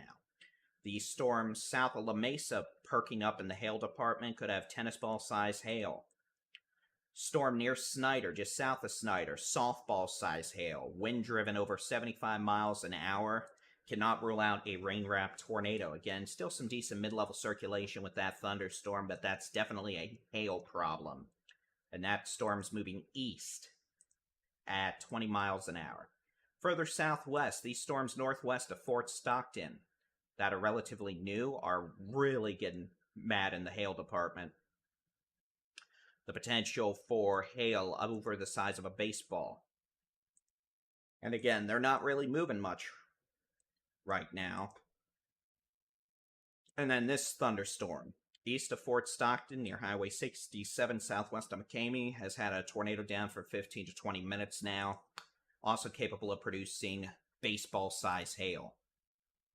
Storms around Dumas are resulting in haboob conditions, blowing dust due to thunderstorm-related winds, causing dust and all that to be sucked in to the updraft. Fortunately, the low-level moisture is quite limited across the northern Panhandle still. So, if moisture levels were higher, this thing would likely be trying to go tornadic, but because moisture levels are so low right now, the storm itself is high-based, so it would have great difficulty producing a tornado.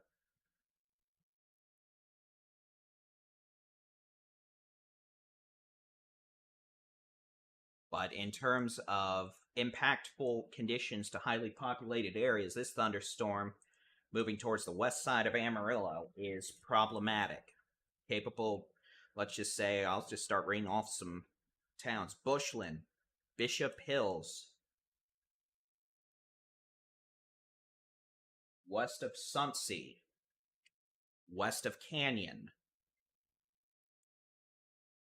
capable of producing, well, I'm sorry, not capable, has a history of producing baseball-sized hail being driven sideways by 70-mile-an-hour winds in Hereford. We got a lot of damaged houses, broken windows on houses. Don't even ask about vehicles. I mean, the vehicles are probably more dented than golf balls with no windows at this point. So again, this is going to be a situation where this storm has the potential to produce major hail damage in Bushland, the west sides of Amarillo, over the next 20 to 30 minutes. Storm's moving northeast at about 55 miles an hour, so it's going to be on Interstate 40 around Bushland to the west side of Amarillo, probably by 7:15. After that, it's going to continue moving northeast, probably passing over the northwest side of Amarillo, eventually, and in an hour, could be approaching places like Fritch. Staying southeast of Dumas. We note these storms southwest of Dalhart are perking up. Those could be hail problems soon. If this storm west of Channing turns right, that could bring severe weather to Channing. Let's go back south. We've got a severe storm east of the city of Plainview that produced a 71-mile-an-hour wind gust in Plainview. A lot of blowing dust. These are not really hailers, maybe some quarter-size hail, but not really the giant hail. Moving northeast towards Silverton, could have winds over 70 miles an hour. A lot of blowing dust. Severe storm, which is the live streams you're watching on the right side of the window. Northeast of Seagraves. This storm's moving east at about 30 miles an hour towards Highway 137, south of the city of Brownfield, north of Highway 83. Continuing our trek south, let's switch to the Midland radar. We've got a severe storm capable of producing baseball-size hail on Highway 349, well southwest of La Mesa, just south of E115. That storm is going to be moving towards Ackerley, the potential for damaging hail. Severe storm capable of producing giant hail south of the city of Snyder, barely moving east, almost southeast now, at about 20 miles an hour. For what it's worth, if this keeps up, this could be impactful to Interstate 20 around Sweetwater after 8:30 p.m., the potential for destructive hail. Those of you in Amarillo, Bishop Hills,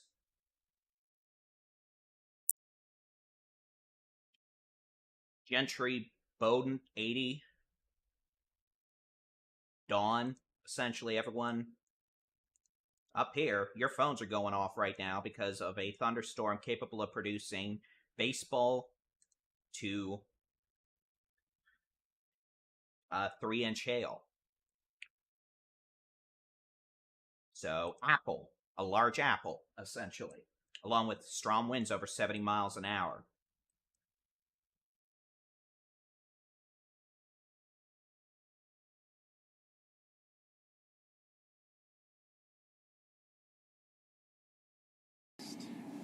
East southeasterly. Pull up into there real quick. Point the stream at it. Steven, I'm going to move us up a little bit because Please. The structure that is taking shape is pretty neat. I'm going to pull in like this. Oh yeah, nice little bell updraft going on there. Let me zoom out. There you go.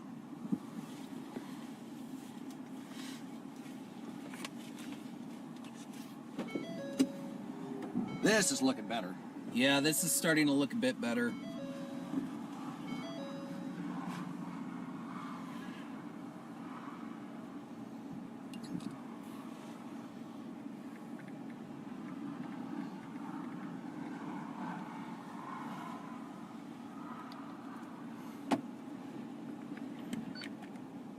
The inflow is definitely increasing. It's moist inflow. It's not very warm, but it's moist. Yeah.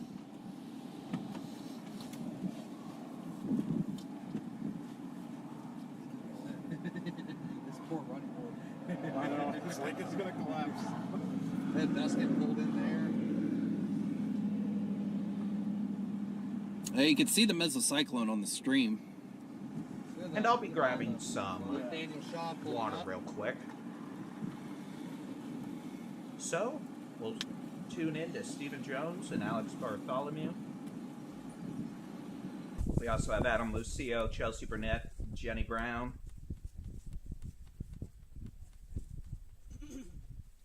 Myself, Baldy-in-Chief David-Reimer, and myself, Baldy-in-Chief David-Reimer, in the office will return in just a moment. Hi, Chris from Decatur.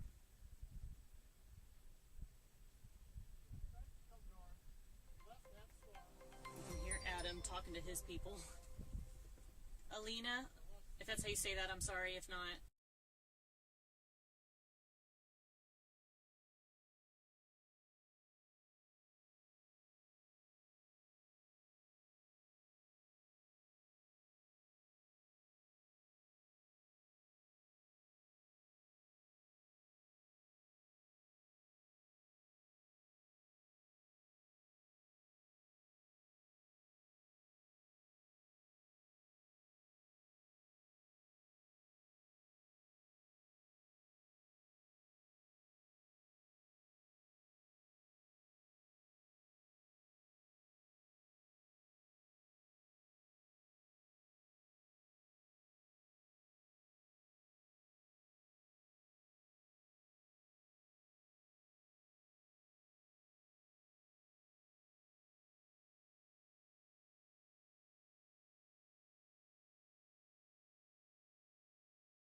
Ladies and gentlemen, good evening and hello. I'm your host, Baldy-in-Chief, David-Reimer. I am using my super duper announcer voice.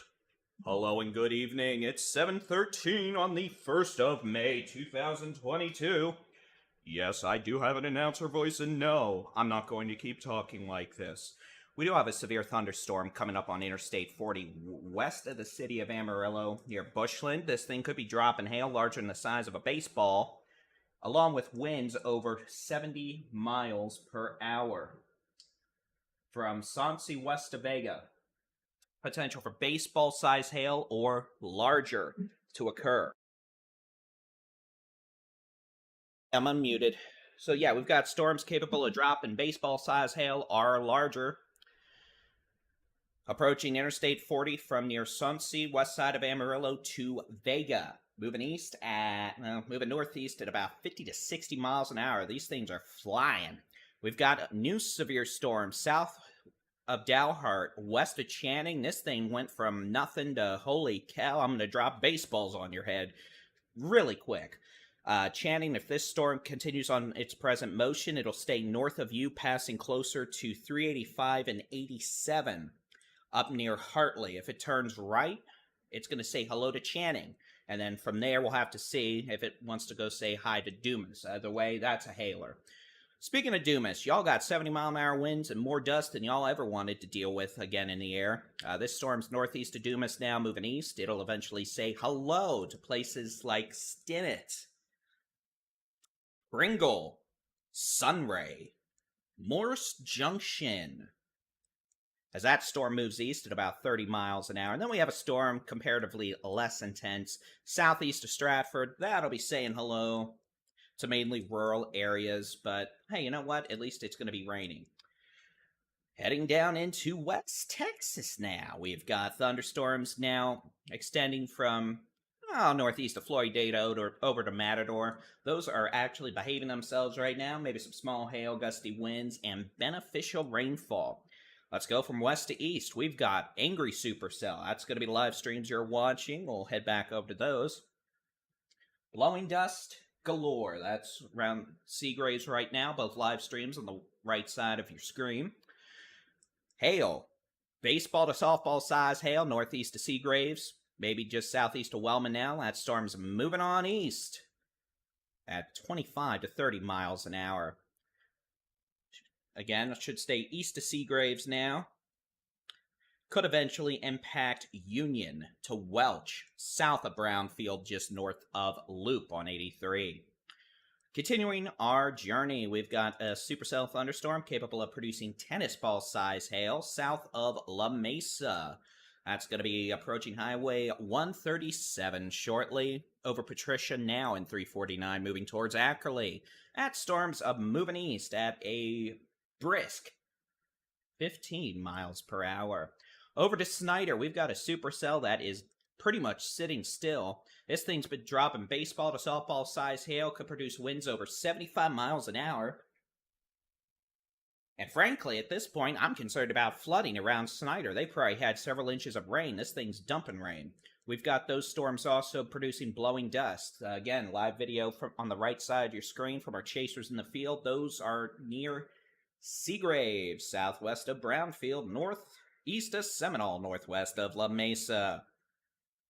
All right, let's go on south into the southern Permian Basin. We've got the Fort Stockton area. It's going to be north of Fort Stockton. The potential for baseball to softball size hail, staying just north of town for the moment. Other storm that has previously produced tornadoes and nasty hail, now east of Highway 67. That's going to be moving towards Interstate 10. I don't think they actually have a tornado warning on this anymore. Let me double check that, but I don't see one, so we'll see if they issue a new warning. I suspect they will, but this thing north of Fort Stockton has ramped up faster than a state trooper going to get a donut, and this thing's got probably softball-sized hail. Today's name of the game, by far and most definitely, is the hail. We've been dealing with giant hail over the size of baseballs with many of these thunderstorms. It's going to be a very hellacious time for the insurance adjusters. Yes, I made a pun. No, I'm not ashamed of it. Yes, I'm sure y'all are. So again, this thunderstorm coming on in the west side of Amarillo over to Bushland, capable of producing winds over 60 miles an hour and the potential for baseball-size hail. Did a number down in Hereford where we have winds over 70 miles an hour and wind-driven baseball-size hail. Vega, y'all could be dealing with a comparatively less intense storm as these move northeast at 60 miles an hour. Quarter to golf ball size hail, winds over 60 miles an hour. Got a new severe thunderstorm warning northeast of Floydada, northwest of Matador, moving towards Turkey. That's for potential for 60 to 65 mile an hour winds. Not really expecting much in the way of hail with that. So again, yes we do. Hello, we've got a new tornado warning. Yo. Sorry. It's going to be well south of McCamey. It's going to be for Bakersfield, Interstate 10, between mile markers 296 and 306. Gervin, just southwest of Rio Pecos, is going to be a severe thunderstorm capable of producing a tornado 15 miles southwest of McCamey, moving east at 15 miles an hour. This storm's also capable of producing baseball-sized hail if the tornado isn't enough. 10 miles north of Fort Stockton, just reported by emergency management, baseball-sized hail being driven sideways by wind, so that's not good. Otherwise, at this point, let's zoom back out to the entire state of Texas. You'll see local storm reports and satellite. Let's take a look at some of these reports. And this was from the first storm. We had baseball-sized hail north of Fort Stockton back around 5:40. We've got baseball-sized hail again with a new storm. We've got hail southwest of Brownfield, north of Seminole, up to the size of golf balls reported. Snyder, we've had ping pongs reported so far, but the strongest hail cores remain south of Snyder. Mulshall, y'all got blasted by tennis balls to baseballs earlier. Hereford, gas pumps have been blown over on top of a car. There's damage all over Hereford from hail and wind. Then we've had, most of these storms, honestly, have been quite productive in the hail department. No doubt about that. Let's switch back over to the How Hard It's a Raining mode as we pop over to look at our Storm Chaser feeds. Let's just do that. We'll head over and look at Adam, Chelsea, and Jenny's feed first. You'll see the blowing dust being driven across the road. All the related thunderstorm winds producing lots of blowing dust. Data quality not the best. We'll head over to Stephen and Alex's feed. You can see more blowing dust. Welcome to wind in West Texas and drought. That's what it looks like, folks. Isn't it great for storm chasing? You wouldn't be able to tell a tornado from a scud cloud. And that goes Adam and Chelsea. Kind of a condition. Head back over to 3-panel. Let's go and check on what we have going on up here in the Panhandle with our stormies this evening. You can see nasty hail core now on I-40 from near Vega east to Amarillo.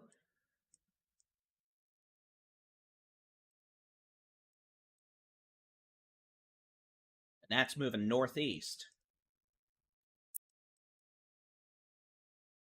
at 50 to 60 miles an hour, crossing over 287 well north of Amarillo in about 15 minutes. Eventually, Fritch, Sanford, Stinnett, west of Borger could be dealing with this storm. History of baseball-sized hail, winds over 70 miles an hour. Thunderstorms now east of Dumas, capable of large hail and damaging winds, moving east at about 20 miles an hour. This should stay north of Stinnett. Not worried about tornadoes with those storms, for what it's worth. The storm west of Channing, and let's see where they have that located at this point. About 12 miles southeast of Romeo, 20 miles east of Nera Vista. Moving northeast at 20, so that could be an issue for areas north of Channing.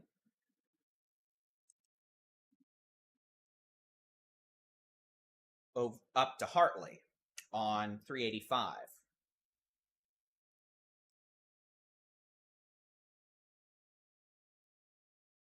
Looking at some varying data right now.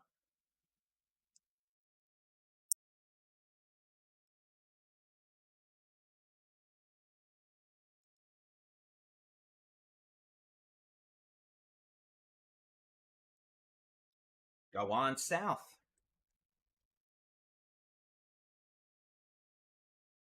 Severe storm coming up towards Turkey, Texas. Potential for winds over 60 miles an hour. This one doesn't have really too much of a hail core, which is surprising, given the other storm's behavior, but potential for quarter-size hail.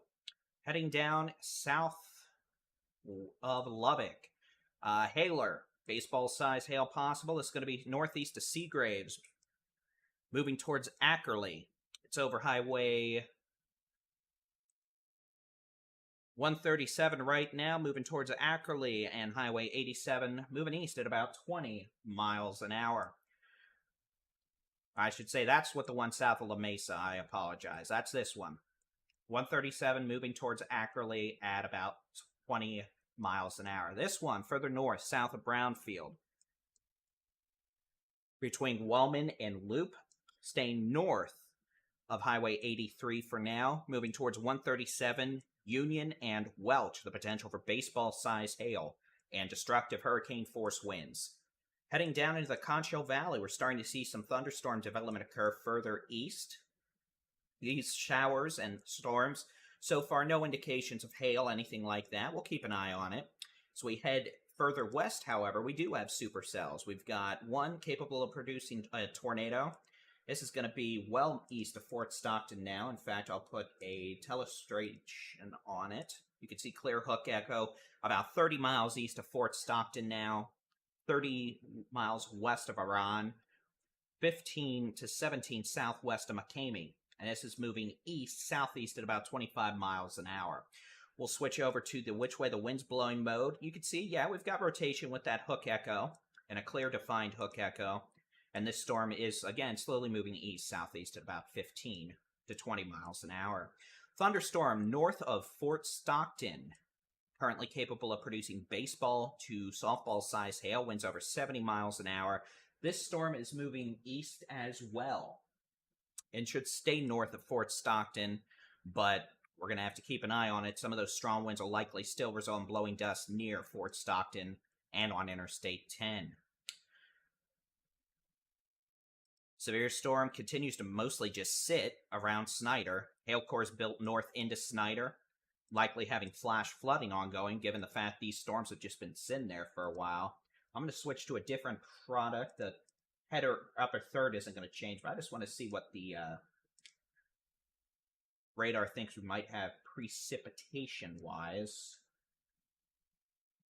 Just over the last hour, radar's thinking could have 2 to 3 inches of rain. Some of that's hail contamination, but again, probably some flash flooding there. Potential for baseball-sized hail through Bishop Hills right now, the west side of Amarillo.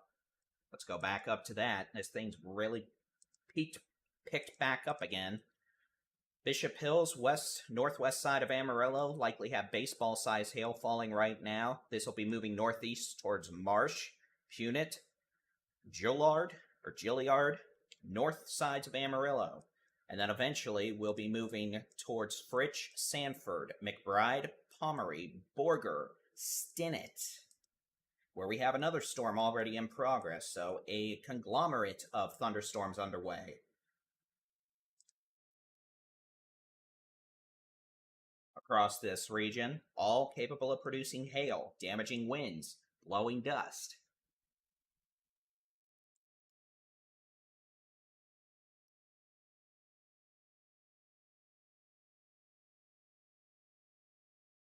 Storm chasing feeds on the right side of the screen.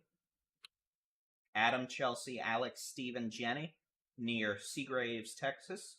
Looks like the feed from Adam, Chelsea, and Jenny has conked out for the moment, so that means you get to stare at my head again. Hello.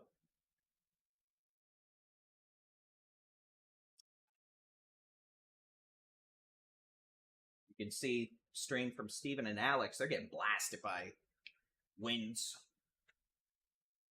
Hi, camera. Thank you, camera.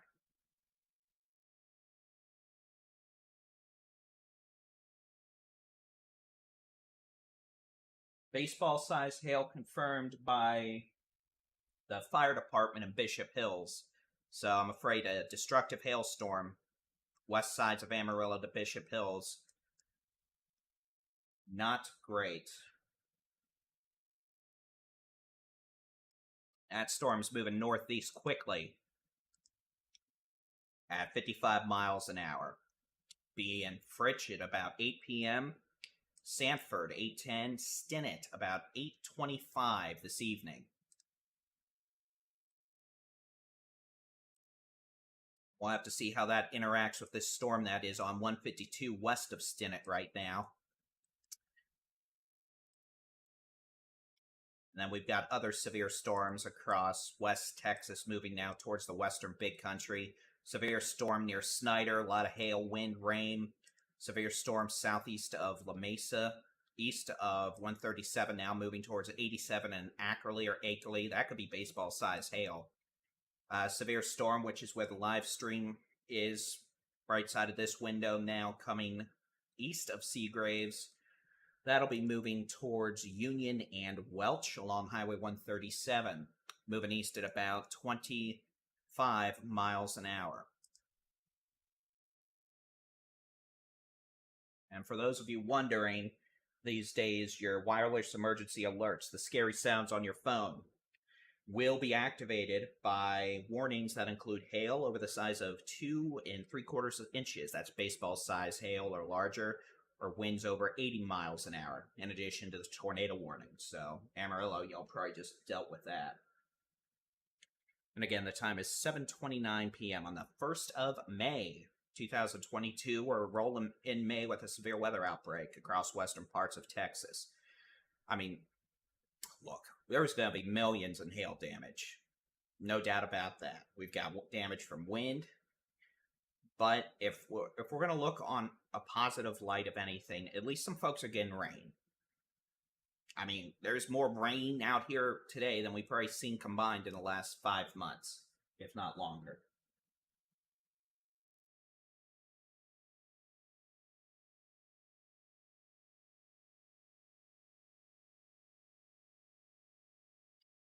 Note real quick, I'm just going to pop up here to Colorado. Tornado warning near Lamar, Colorado for high plains thunderstorms. I was just curious. Let me pop back on over. We'll do the regional view again. Just pop on in. I'm going to loop this and take a couple of minutes to drink some water.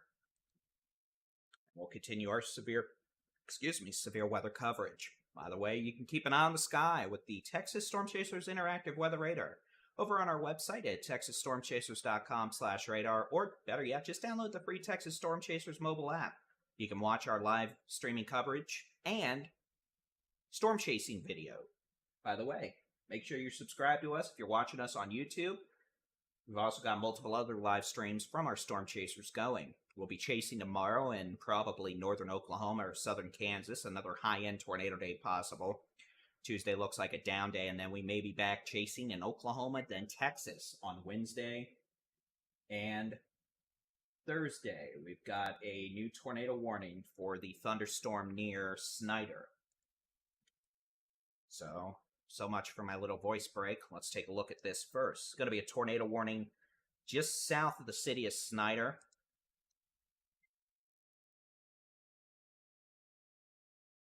Along with a flash flood warning. This will be for a possible tornado located just southeast of Snyder, moving east at 20 miles an hour. So that's a tornado warning until 8:15 p.m. for southeastern Scurry County. A possible tornado located southeast of Snyder, moving away from town. Also, the potential for baseball-sized hail. We also note a flash flood warning has been issued.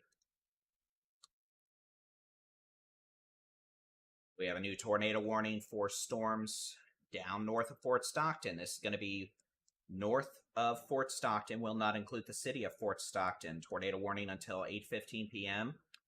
for northern Pecos County. A possible tornado was located 9 miles northeast of Fort Stockton, moving east at 20 miles an hour. The storm's also capable of producing baseball to softball size hail as it moves east at 20 miles an hour.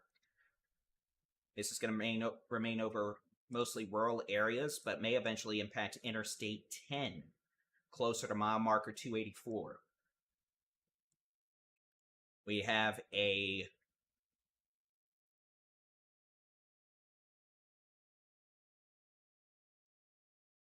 possible tornado with a thunderstorm located southwest of McCamey, moving east at 15. That'll be a tornado warning until 8 p.m., staying north of Interstate 10. Little hailstorm north of Sanderson coming up on 285. There could be some quarter to half-dollar size hail with that. Heading east into the Concho Valley and Big Country, we have storms continuing to light up from southwest of Abilene to Winters to the city of San Angelo.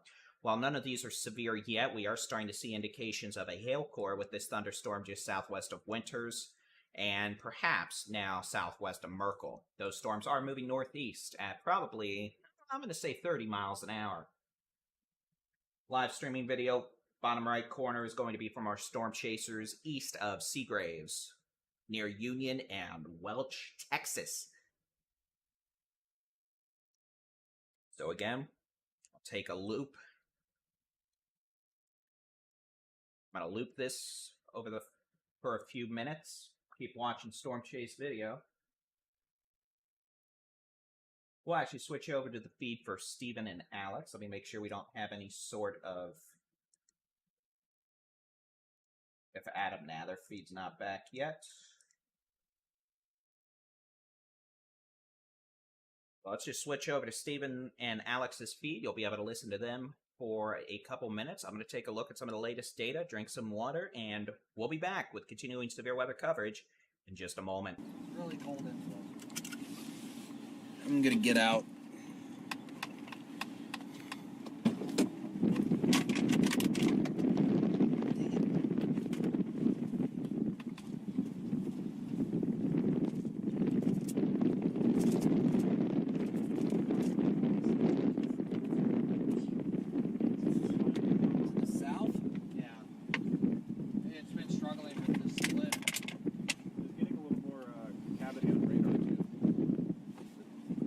Kind of getting what? A little more concavity. Yeah.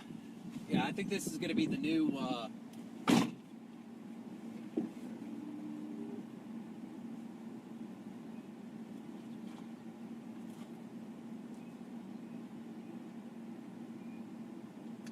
Tornado confirmed in Colorado City, where I used to work. Snyder, south of Snyder. Or I say, hey, you want to go look at the prisons I used to work at?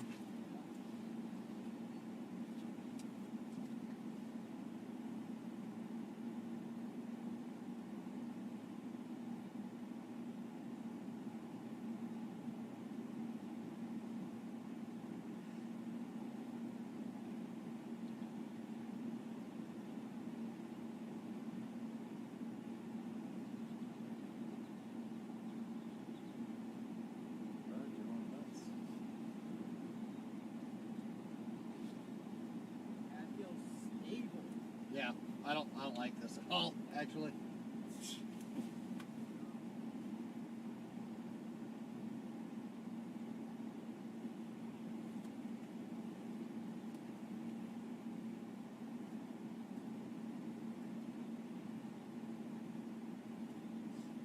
Awesome, great to hear it. Love to see it. We weren't just there this morning, but yeah, the inflow to the storm is super cold, stable feeling. I think we're just about wrapped up here for the day. Awesome. That's the one we're looking forward to.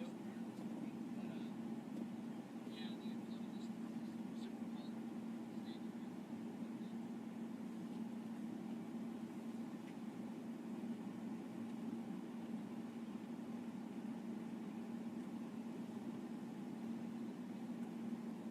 Yeah, let's go back to the main road and go east. I mean, nothing much more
All right, good evening. I'm Texas Storm Chasers Baldy and Chief david-reimer. It's the 1st of May, 2022, coming up on 7:40 p.m. in the evening. We've got a couple of tornado warnings ongoing across portions of West Texas early this evening, so let's go ahead. We'll switch back over to radar data, and we'll take a look. By far, most of our issues today have been related to large hail, but we've had a few brief tornadoes as well. It's going to be a tornado warning that does not include the city of Snyder, but is southeast of town. This will be until 8:15 p.m. for a rain-wrapped tornado, possibly a couple miles southeast of Snyder. This is with a thunderstorm that's just lollygagging around. Honestly, it's mainly been sitting. But eventually, it'll probably start moving east at about 15 miles an hour. So again, those of you southeast of Snyder, be in a safe place.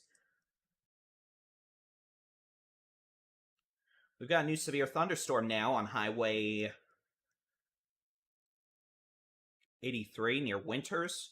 Could have quarter-size hail with that, winds over 60 miles an hour, and no signs of low-level rotation with that right now. Back towards Fort Stockton, we've had storms north and northeast of Fort Stockton all day. We've got 2 storms capable of producing tornadoes. 1 storm about 15 miles southwest of McCamey. Really rural areas moving east at 15 miles an hour north of Interstate 10. Second possible tornado with this thunderstorm now a couple miles northeast of Fort Stockton, moving east, maybe a bit southeast at 20 miles an hour. The potential for a tornado and hail larger than the size of a baseball, and both those storms capable of producing hail larger than the size of baseballs. Back up north into West Texas.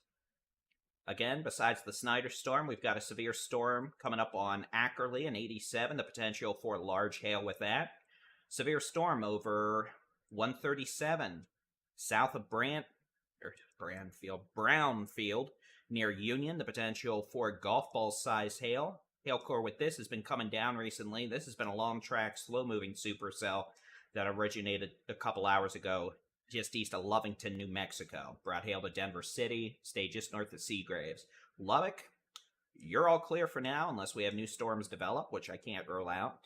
We just had a storm produce baseball-size hail in a track from Hereford all the way up to Bishop Hills. That storm is now north of the city of Amarillo, moving towards places like Fritch, Stinnett, maybe Borger. It's over Punit now in 287. Gluck.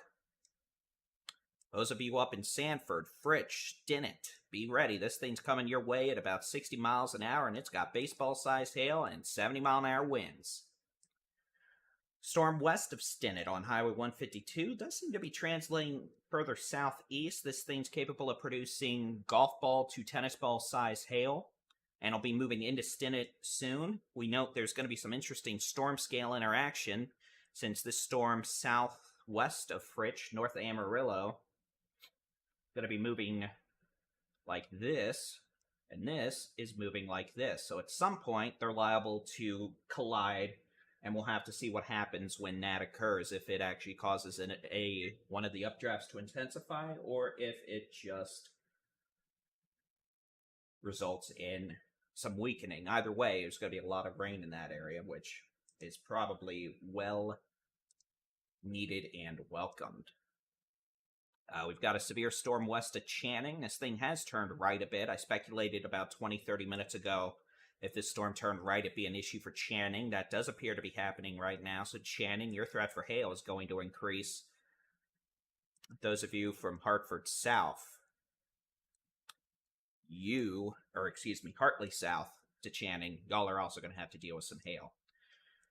A couple storms trying to fire up in eastern New Mexico. We'll have to see if those make it into West Texas. And I would be willing to bet we might see a couple of thunderstorms fire up west-southwest of Midland and Odessa on the dry line, and that does appear to be happening.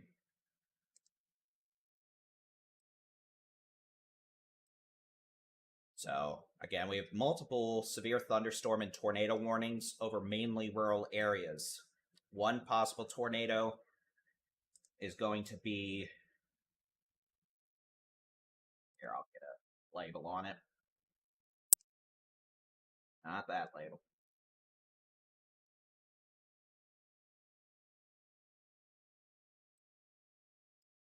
About 10 miles northeast of Fort Stockton.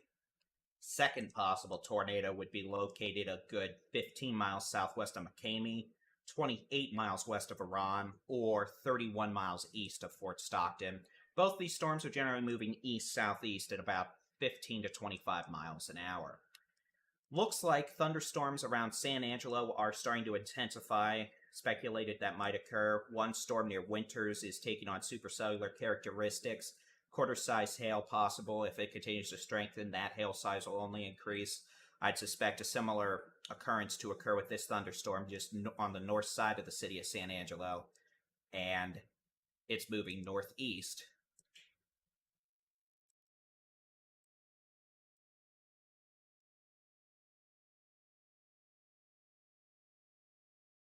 Both these storms should be moving northeast at about 30 miles per hour. The West Texas Mesonet site, 15 miles north-northwest of the city of Amarillo, just recorded an 86-mile-an-hour wind gust. So it makes sense based off how hard the winds blow mode. So not only is this storm producing baseball-sized hail, it's producing winds up to 90 miles an hour. That's not good. And that's moving towards Fritch, Stinnett, Sanford, eventually maybe even Borger.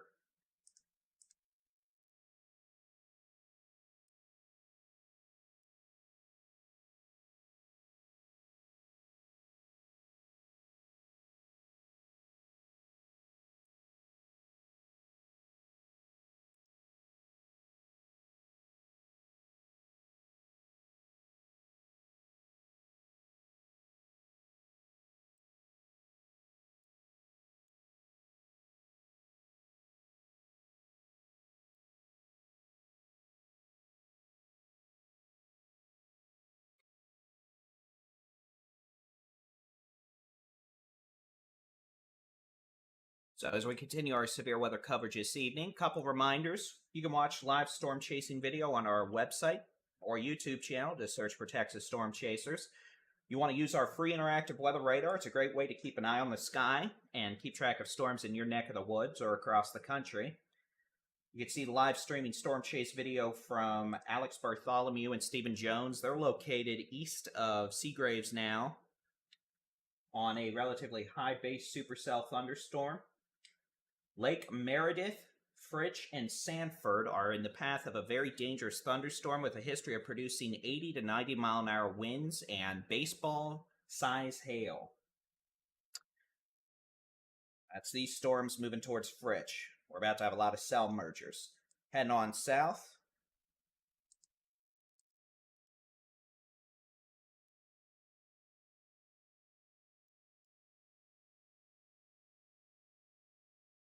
We got a severe storm crossing Highway 137 southeast of Brownfield. That'll be moving east at 22 miles an hour, so about 20-25. Could eventually pose a threat of some hail, wind, and most welcome rain to Highway 87 between Tahoka and O'Donnell in about an hour. We've got a tornado warning for the possibility of a brief rain-wrapped tornado. It's going to be southeast of Snyder on 84. Frankly, I mean, if there's a tornado here, I'm not going to say if. Let's be honest. That's actually a very strong circulation. It's going to be wrapped in rain.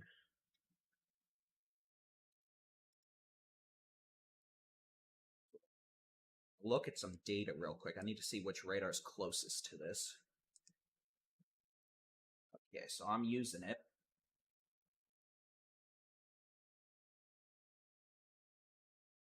So it's going to be a possible rain-wrapped tornado southeast of Snyder, Texas on Highway 84. Now, let's be clear. If there's a tornado here, you're not going to see it. It's probably going to be wrapped in rain. We're looking 8,500 feet above the surface, so we're not getting a great look, but this thing's spinning like a top and could put a tornado down at any time.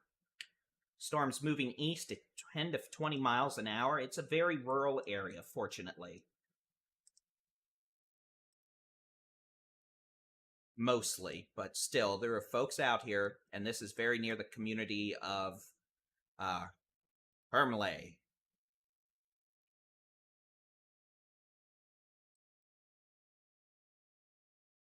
The way, whatever's going on, we've got intensifying circulation. So those of you southeast of Snyder, north of Indale on Highway 84, you need to be in a safe place. Lowest floor, center room, away from windows.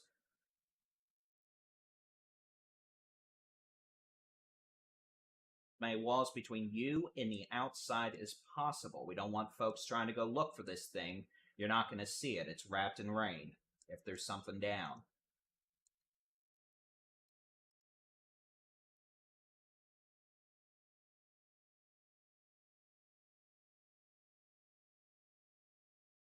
As we get a little further into the evening, our low-level wind fields are increasing, and in this portion of Texas, the big country, we've got plenty of low-level moisture in place, so we're going to have to watch things carefully.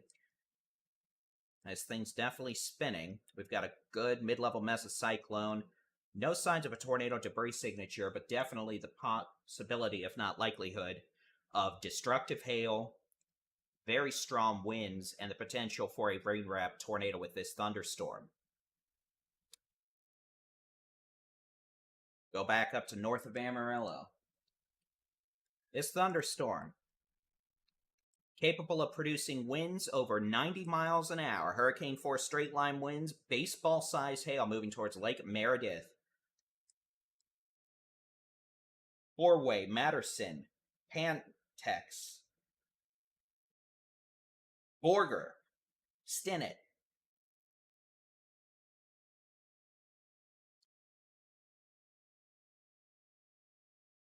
We're going to do real quick. We'll continue watching Steven's feed. I will take a quick breather. We'll be back in about 3 minutes here for continuing coverage on the Texas Storm Chasers. It depends, because your low-level J is coming up straight right here. 43,000 foot tops. Hail marker.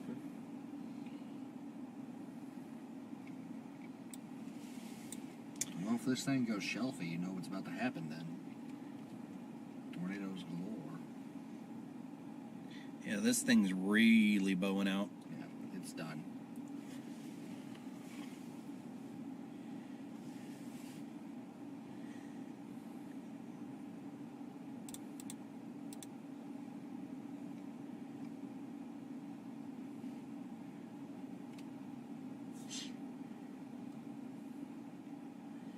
Yeah, this thing's going to be micro-bursting with some hail here.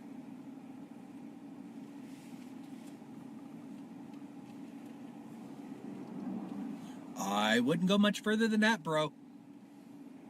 Pretty truck. That's a pretty truck. You're gonna get really nasty hail up there. It's gonna be driven at 80 miles an hour, too.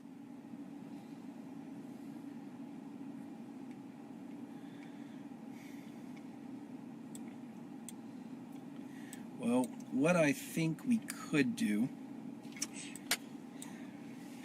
is let this storm cross this road with its core, and we can try and continue north on this road after this hail core gets by, and we can head up to Brownfield and then kind of see what happens to the stuff to the west, or we can also just, you know, continue onward to Lubbock and call it a day.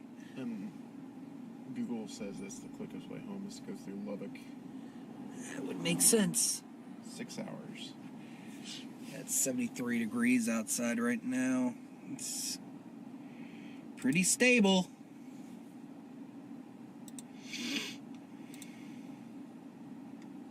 Hey, thunder.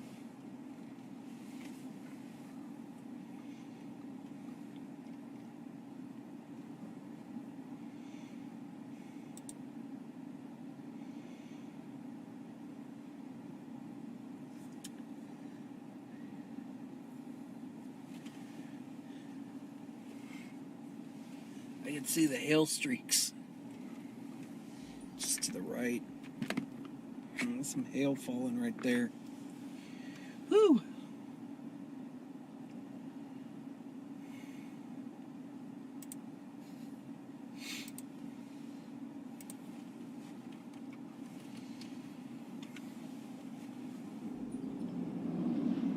Semi. You're gonna have a bad time in a moment. We may have a bad time in a I'm moment. gonna record probably the last clip of the day.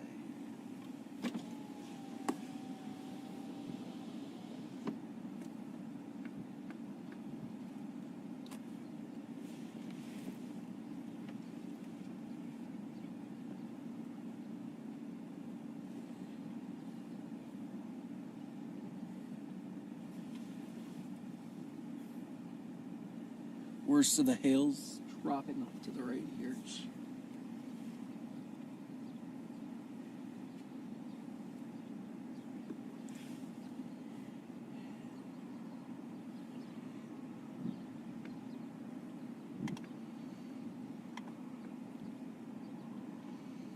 Even though we got nothing, no tornado today, be sure All to right, stay we tuned are with us back for on Texas tomorrow. Storm We are Chasers. definitely going to be Baldy and chasing. Chief David-Reimer. We've got a conglomerate of angry thunderstorms attacking portions of the northern Texas Panhandle and other regions this evening. First off, this thunderstorm, now well north of Amarillo, moving towards Fritch, Sanford, Stinnett. 90 to 100 mile per hour winds, baseball size hail. Let me tell you, treat that like a tornado because that stuff's going to cause you problems. That's just bad. Potential for a tornado now southeast of Snyder, very near the town of Permian on Highway 84. Now, when you look at it based off the how hard it's raining mode, you can see it looks like a blob. No well-defined features. Switch over to the which way the wind's blowing mode. This thing's got a very impressive mid-level mesocyclone with it.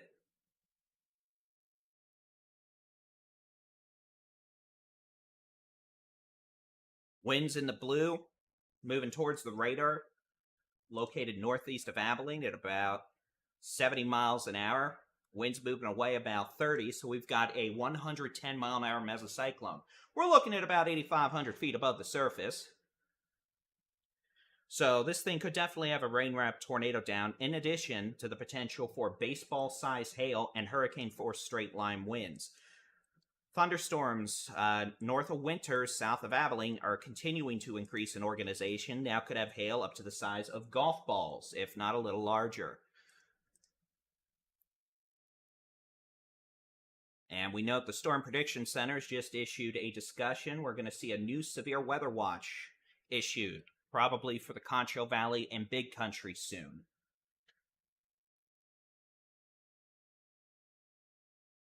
We've got multiple tornado warnings. Apparently, we've got a 18-wheeler flipped over and wind damage just east of Fort Stockton. So that could be from winds from this thunderstorm. We note if there's a tornado, it's probably very near Interstate 10 and Highway 67-385 east of Fort Stockton. Storm also capable of producing baseball-size hail. Storm also probably 13 to 15 miles south-southwest of McCamey, capable of producing baseball-size hail. Both these storms are generally moving east-southeast at 20 to 30 miles an hour. A severe thunderstorm northwest of La Mesa, southeast of Brownfield, starting to weaken a bit. Maybe some ping-pong ball to golf ball-size hail with this storm as it moves east at 20 miles an hour towards O'Donnell. Hail sizes are coming down, so that storm may be starting to weaken. And a very dangerous, destructive thunderstorm. Potential for baseball-sized hail, wind gusts over 90 miles per hour near Sanford, Borger, Stinnett. Very dangerous. Treat it like a tornado warning. Lowest floor, center room, away from windows. Put as many walls between you and the outside as possible. These are very dangerous storms that have caused major hail damage all the way back down southwest of Hereford. And these storms are also now producing hurricane-force winds. You don't want to get hit by a hailstone flung sideways at over 80 miles an hour. Add up the fact it could be a baseball-sized hailstone. That could go through things like roofs and exterior siding. That's just bad. Severe storm west of Channing, southwest of Channing, continuing to turn a little more to the southeast. That one's got a good hail core. That could probably be golf ball to baseball size hail. We note new thunderstorms are starting to develop back in eastern New Mexico. Those may try to make a run at the western Texas Panhandle over the next couple of hours. Otherwise, most concerning storm to me continues to be this thunderstorm now southeast of Snyder on Highway 84, very near, oh, that's data, isn't it? Permian, the potential for a rain-wrapped tornado maybe a mile or two east of 84 now. You can see very strong circulation in the mid-levels. Still strong indications that we could have hail. And we've got scattered strong to severe storms developing down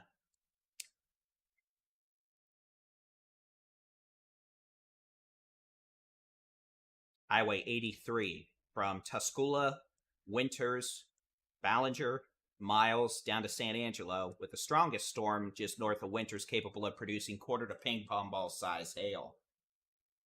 So we're going to have storms for quite a while yet tonight, or once these storms keep moving on east, northeast, or southeast in some cases, progress off to the east for a couple more hours, we're going to start seeing upscale growth into a couple of thunderstorm complexes, and then those will continue moving east, probably until well after midnight.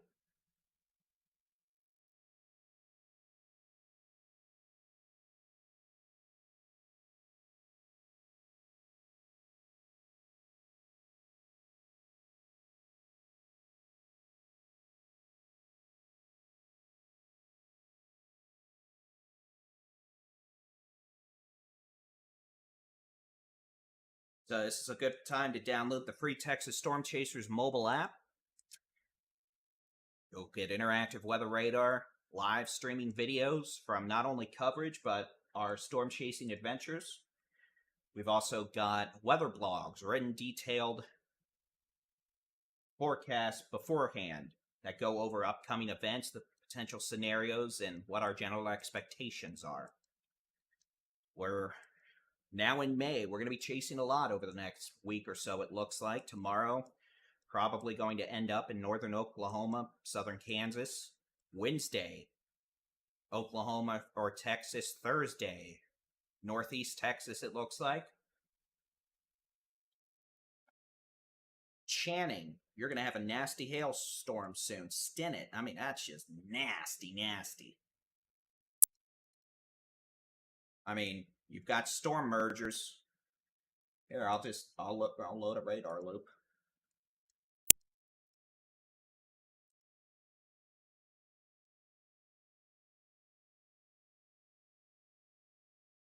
Let me clean up some of this data. There we go.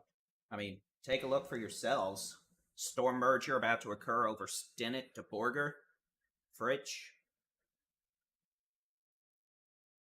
Nasty hail, nasty wind. Channing, y'all are about to get hit by hail and wind.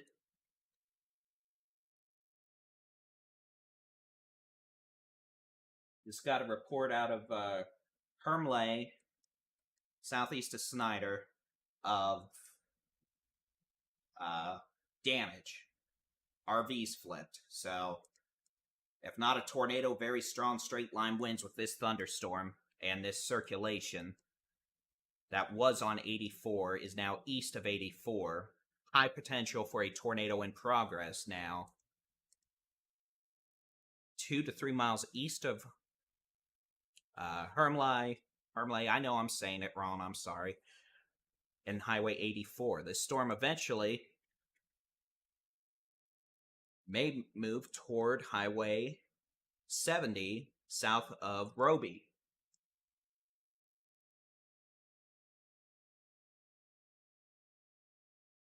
Yeah, reports of golf ball size hail in Stinnett, the fire station.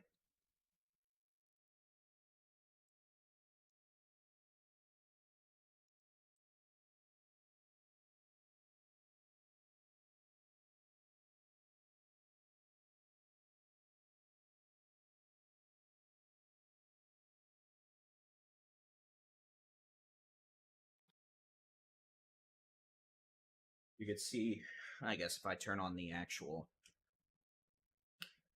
our storm chasers that were east of Seagraves, looks like they're calling the chase in order to get ready for tomorrow. They've got probably a 4 to 5 hour drive tonight to get in position for tomorrow. But we're left with a pretty sunset.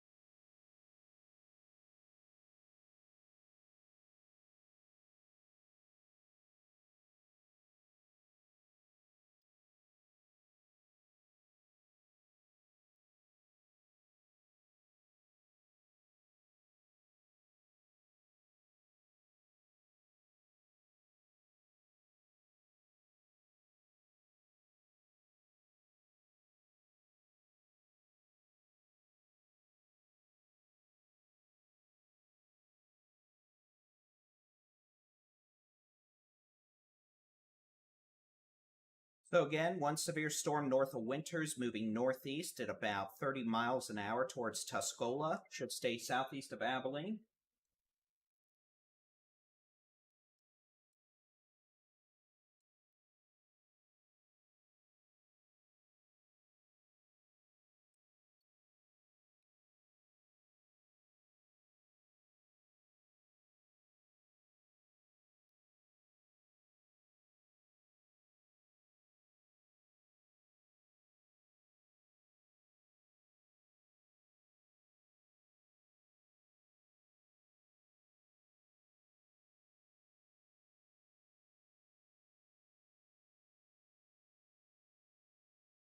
Got a severe storm capable of producing a tornado that apparently is down 4 or 5 miles east of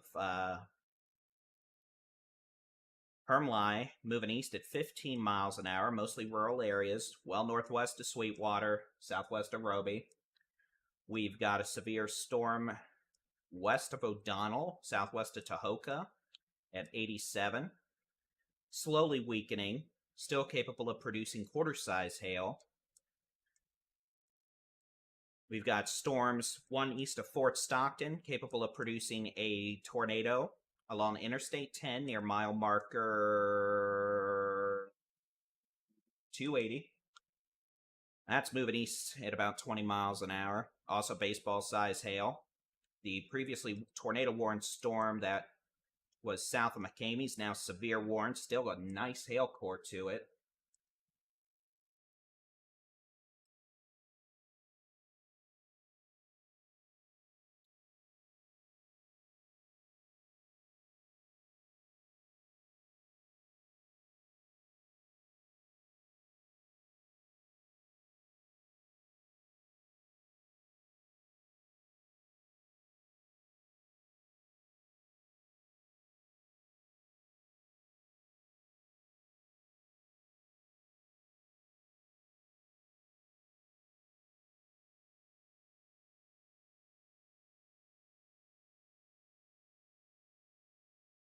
We've got, so again, those storms down in the southern Permian Basin. Storm east of San Angelo moving towards Paint Rock, south of Ballinger, starting to show indications of maybe some nickel quarter-size hail.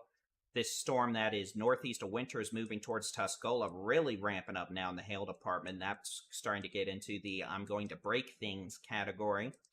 We'll head back up into the Texas Panhandle. We've got a couple severe storms converging between Borger and Stinnett. A lot of hail, a lot of wind, a lot of rain. You need it.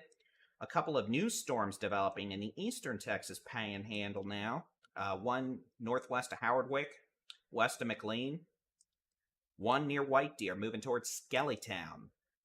Quarter to golf ball size hail. Storm west, southwest of Channing. Ping pong to golf ball size hail. And then we have a storm crossing into the Oklahoma Panhandle well north of Dalhart. That'll be moving towards Boise City. Maybe some quarter-size hail winds with that. So again, a lot of severe storms continue this evening, although a little more quiet than we were, say, an hour ago. We'll likely still have severe weather continue well into the evening and overnight hours, along with the potential for large hail. Some hail could be quite large, up to the size of baseballs, damaging straight line winds of 60 to 80 miles an hour in spots. Can't rule out a couple of tornadoes as well. And that threat looks to continue for several more hours yet.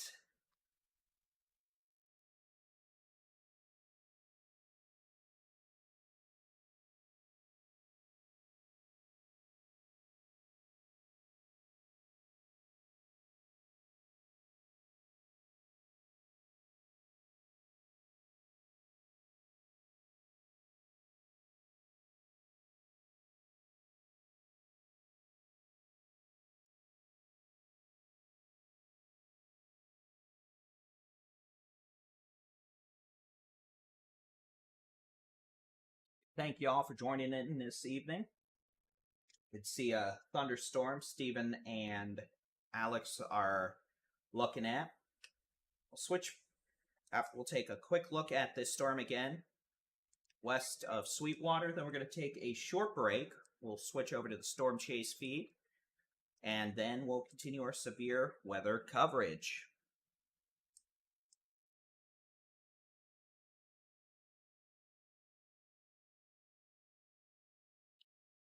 The storm, again, northwest of Sweetwater,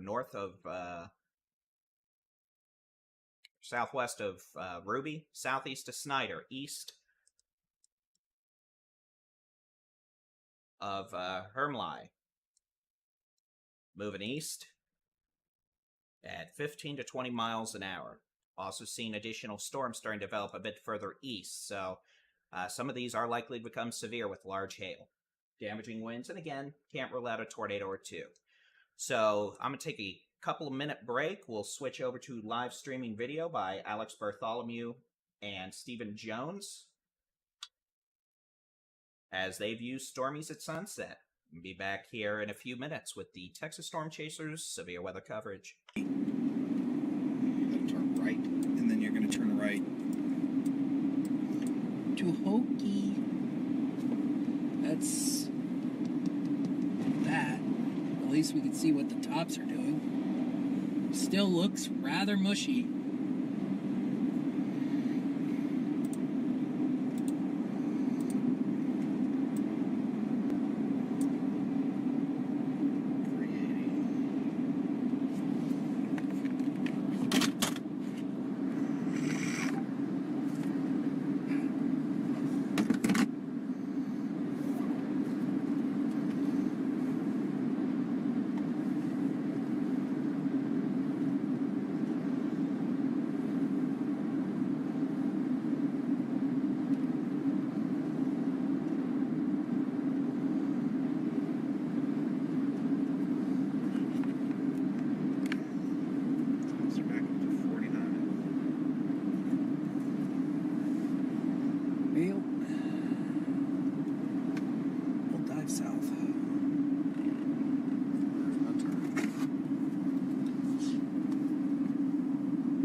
Curve, I think it's that third light.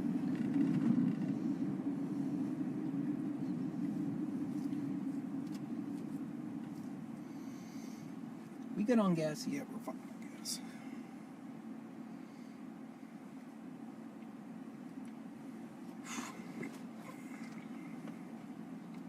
They never issued a severe watch or anything up here. Did they? Yeah. Oh. Severe watch. Wow, look at the Monis over there. Left of that tower. That's cute. Something tells me it's this Tahoka Road. Yeah.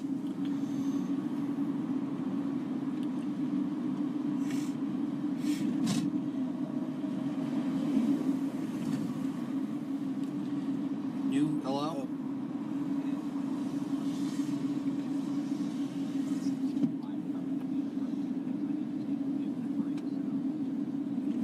Okay, well, we don't really know nothing.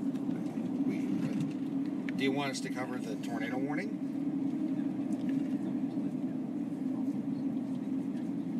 Okay.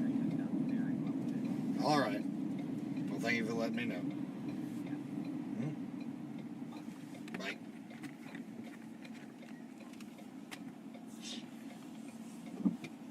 Should I be concerned?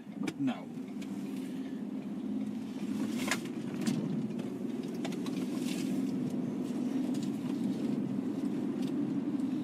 This dude just completely spun out in front of us. Saw that.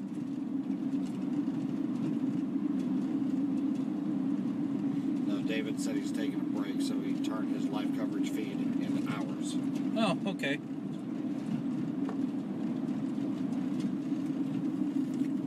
Nice. Man, look at the Mamatis on the back end of that. That thunderhead right there. Wow. I did say thunderhead. That's what I used to call them as a kid. Same. They look like big Acme anvils. Man, look at that Mamatis. It's gonna be cute. Sunset.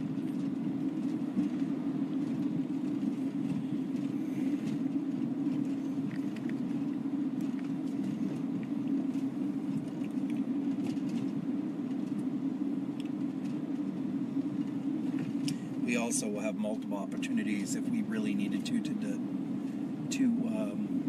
dive south at a quicker pace if it turned into it. A reason to.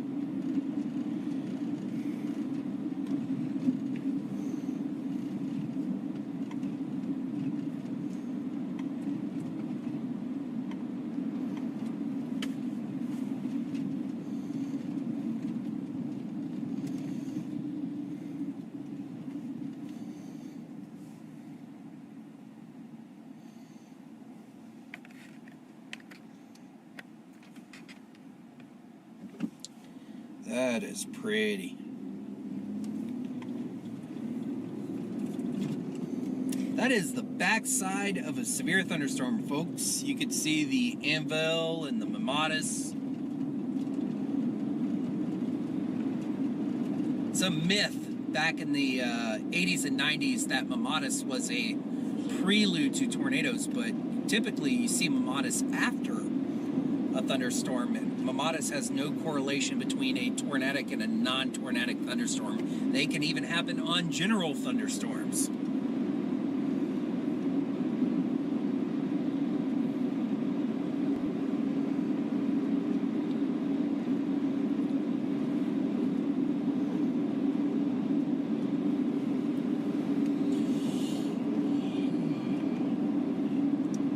We are near Tahoka, Texas.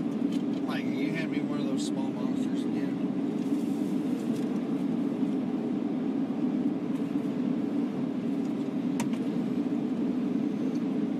We are near Tahoka, Texas.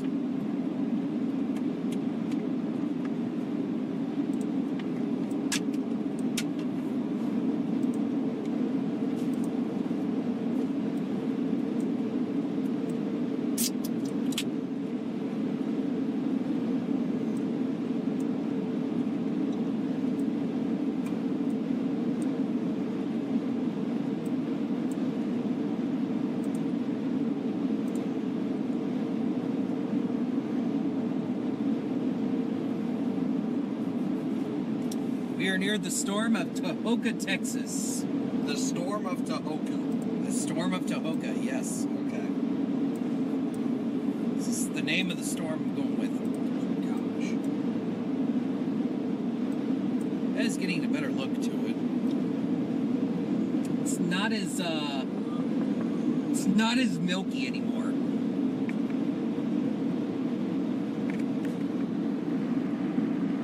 See the overshooting top? Right there, gonna bring the exposure down quite a bit.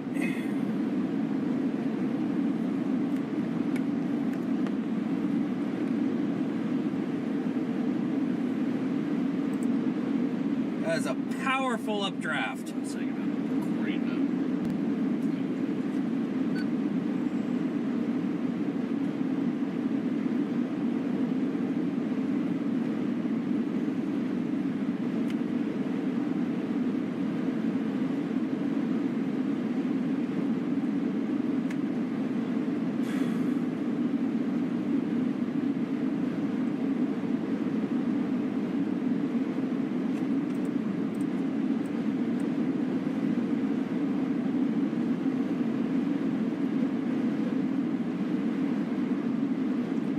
far do we have to Tehoka? Quite a ways. 15 miles or so. About 23.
It's gonna go head right for the Cap Rock here soon.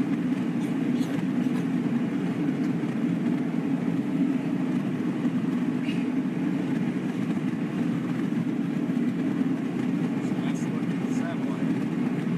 The sun's going down. What? So here's the last look at the satellite. The sun's going down. It's cute. What an incredible updraft.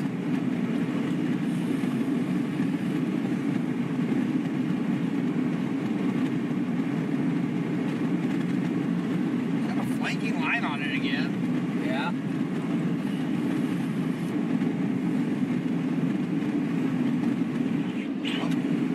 What the heck? 3-inch hail marker now. All right. I mean, storms intensifying, cold pools now. Awesome. Amazing. Weather is neat.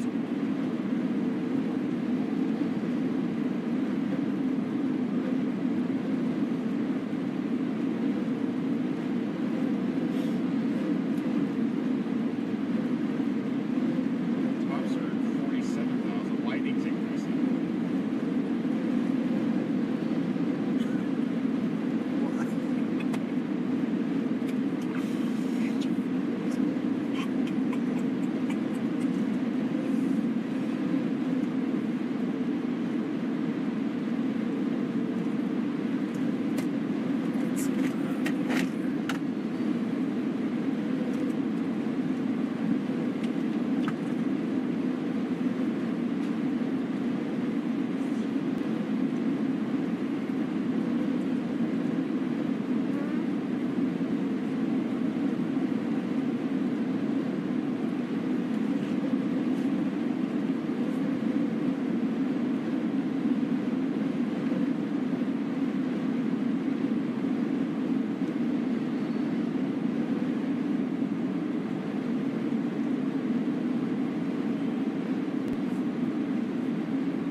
Is that it?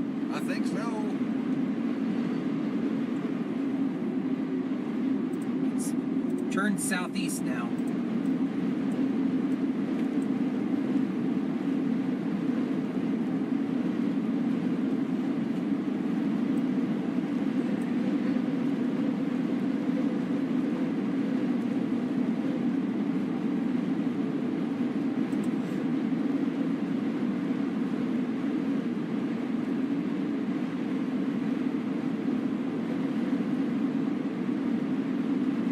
Caleb, when you go storm chasing for a day, how often would you see a tornado?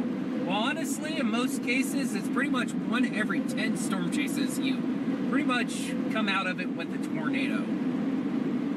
Really depends on how much you chase and how often you chase throughout the year, but we try to chase year round. How selective you are too with your chasing. Texas. I almost didn't chase today.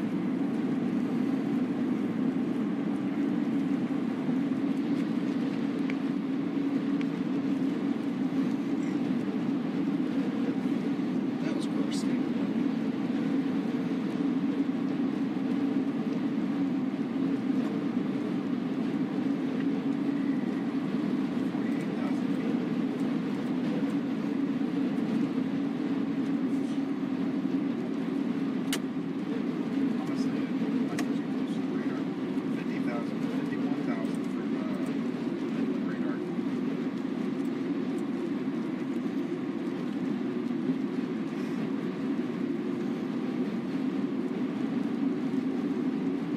How far from Tonka? About 15 miles.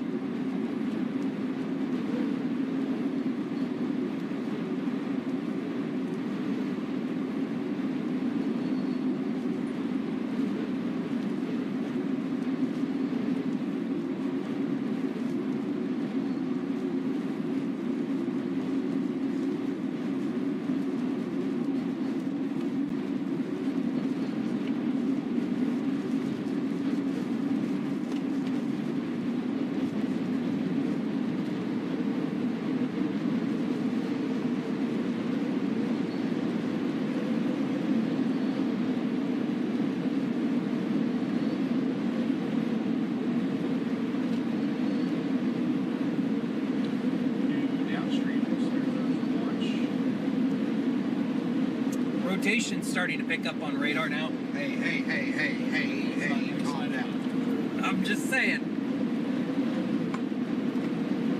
For everyone just tuning in, I am Stephen Jones with Tornado Intercept, and we are with also Texas Storm Chasers, streaming on both platforms today. We are in West Texas.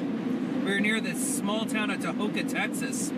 Witnessed a very significant tornado here. Very dusty and significant tornado back in 2019. That is going to be the anniversary tomorrow. Oh. So, back here in this area again, we're watching this storm down near Pride, Texas. We're about 35-40 miles south of Lubbock. We're on Highway 380.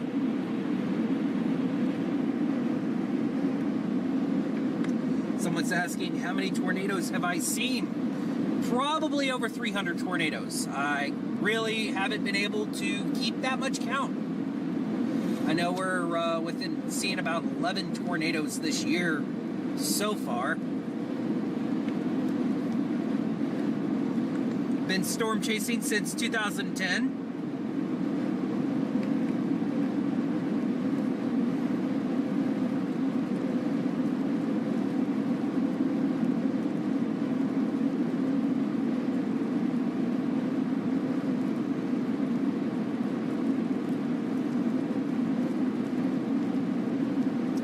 Caleb, how many days have we storm chased this year? Man, you know, I haven't really been able to keep count, but I think somewhere around, I'd say 10 to 15 chase days so far this year. Ladies and gentlemen, good evening and welcome. I'm using my announcer voice again, so you must know I have found caffeine. It's 8:29 on the 1st of May, 2022. I'm your Baldy-in-Chief Texas Storm Chasers, David-Reimer. I'm now going to quit using the announcer voice.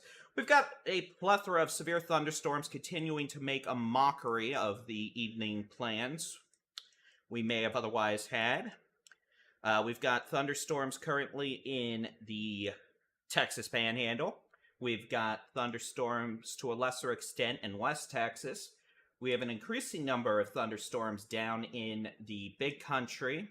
We have thunderstorms in the southern Permian Basin, and we have thunderstorms in northern Mexico we're having to keep an eye on to make sure they don't try to come on and visit us down in the Edwards Plateau in a few hours. So we're going to go from north to south. We'll take a look at each individual thunderstorm, where it might be heading, where it's going, what it's doing, as we continue. I hope you enjoyed our little brief intermission with Storm Chasers Alex Bartholomew and Tornado Intercept's own Stephen Jones. As we continue on into the evening, I suspect they're going to be streaming some lightning a wee bit later as they commence their 6-hour journey from southwest of Lubbock to Oklahoma City to get in position for tomorrow's severe weather setup in northern Oklahoma and southern Kansas. So let's go from west to east. We've got a thunderstorm near Channing, capable of producing quarter to golf ball size hail. Moving east at about 20 miles an hour. It's going to pretty much just ride along Highway 354 all the way to 287. Someone's playing with the exposure settings, and it's not me. We've got a small complex of thunderstorms now, frankly. That's the best way to describe it, in my opinion. Southwest of Spearman. Uptown was kind enough to have me come speak several years ago about storm chasing and severe weather safety. All the way southwest to Stinnett and Borger. Those storms are probably going to start moving east a bit more quickly, around 30 to 40 miles an hour. Still have the potential for golf ball size hail, winds over 70 miles an hour.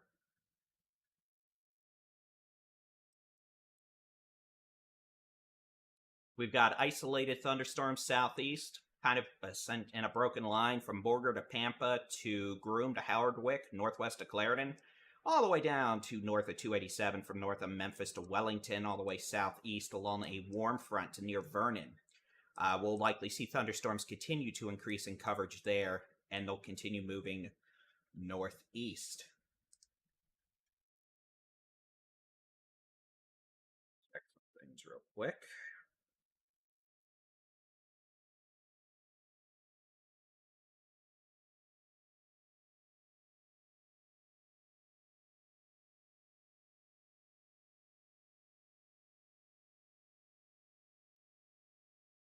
So, start from west to east across West Texas. We've quieted down considerably compared to earlier across West Texas. We've got one storm now northeast of Plains, southwest of Sundown, southwest of Whiteface. We've got a supercell south of Tahoka coming up on O'Donnell. That's actually looking more organized than it did a little earlier. It looked like it was weakening, but it appears to have wound itself back up and moving east-southeast.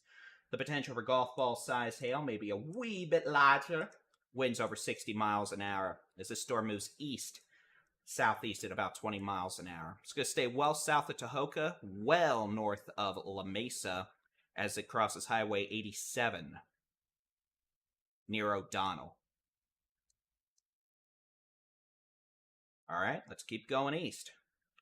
Picking up storm-wise in the big country quickly here. We've got a tornado warning southwest of Ruby. This is for a storm that did produce a tornado, likely back near the community of Hermleigh. Let's go ahead and switch over to the which way the wind's blowing mode. You can kind of see almost, honestly, kind of a bit confusing here, but one circulation might not be too far southwest of Ruby, who is included in this tornado warning now. So we want folks in Ruby to be in shelters. It's about 7 miles southwest of town. One possible circulation. A second possible circulation about 16 miles northwest of Sweetwater. And this storm is moving east at about 30 miles an hour. Now, farther to the east, we've got hailers that have quickly become problematic. Now, from the city of Abilene south to near Lawn, southeast of Tuscula. We've got one supercell on 84 moving northeast from Lawn. That'll be making its way up into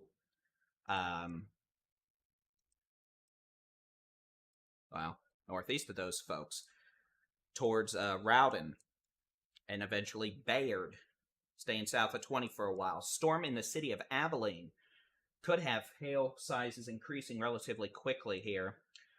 This is moving more northeast, could be a threat to western Breckenridge County, or excuse me, not Breckenridge County, Stevens County, as it moves northeast at about 30 miles an hour.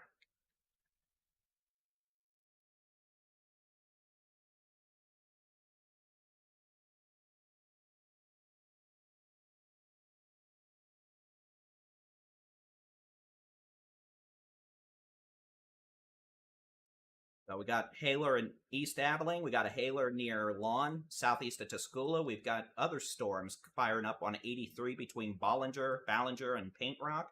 Those will be moving towards Coleman. Any one of these could become severe with a threat for a large hail, damaging straight line winds. And there is a low threat for a tornado.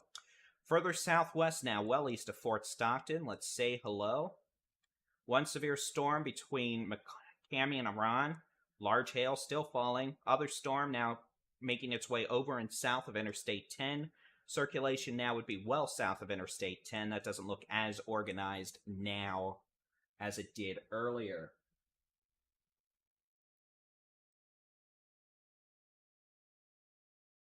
Now, real quick, I'm going to jump back up into the Panhandle. I want to take a look at some low-level data. Earlier, I said the Panhandle wasn't in a position to be favorable for tornadic activity because of low moisture values, but if the warm front's moving north, that will have changed a bit. So I need to see where the warm front is, what our dew points are. It'd be nice if I could get that data to load. So earlier up in Dumas, we had a dew point of 43. Dew point in Dumas is now 50, 55 in Amarillo with a temperature of 72. So that is enough to at least make me consider the possibility these are becoming a little more surface-based. So we are going to watch this storm carefully. Can't rule out a very low threat of a tornado with the Channing storm over the next hour as it moves east at 20 miles an hour on Highway 354. These other storms in the Panhandle, complex now, essentially from Spearman down to Borger, Skellytown, moving east at about 30 to 35 miles an hour. Capable of producing ping-pong ball-sized hail, hurricane-force winds over 75 miles per hour. Further southeast, the eastern Texas Panhandle and northwest Texas, you can see the warm front's position as storms are starting to fire on it. I'll highlight it roughly for you. That should be the rough position of the warm front, I believe. Or at least a boundary that'll be lifting north tonight. And we'll likely see storms fire up on that in Oklahoma a wee bit later. Down into the big country, a plethora of supercells with hail. One just south of Ballinger, moving northeast at 25 miles an hour. One near Lawn, moving northeast at about 25 miles an hour. One northeast sides of the city of Abilene on Highway 351. That'll be moving into probably passing west of Albany. Now, we're going to watch these for any signs of low-level rotation. We're not really seeing much right now, but we're going to have to keep an eye on it. The storm near Roby, still showing some signs of rotation, though less organized than it was earlier. And then we've got this thunderstorm coming up on O'Donnell at Highway 87. It itself is starting to show more signs of being organized again. You can see a bit of a hook echo developing there. A couple of indications of a three-body scatter spike. South of that hook echo indicating the potential for large hail.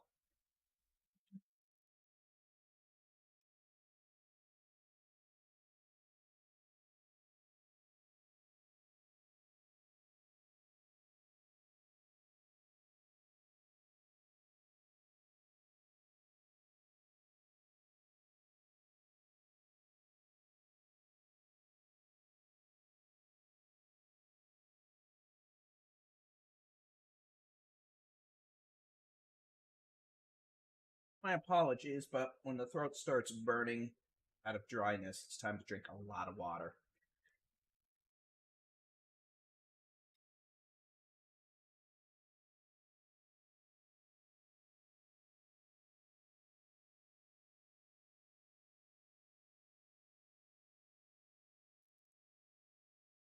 So again, now 3 severe storms in addition to tornado-warned storm, Abilene all the way down to east of Ballinger. Storms moving northeast about 25 miles an hour. North Texas, pay attention. These are going to come say hello over the next several hours.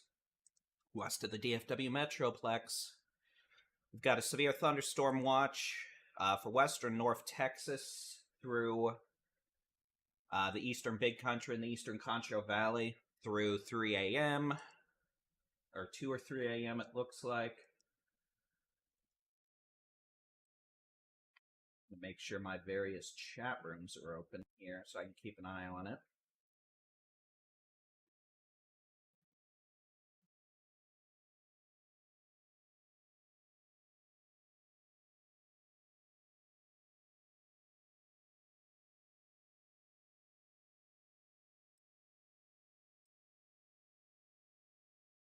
So yeah, we've got a severe thunderstorm watch until 2 a.m. western North Texas, west of the Metroplex, eastern Big Country, and the eastern Concho Valley.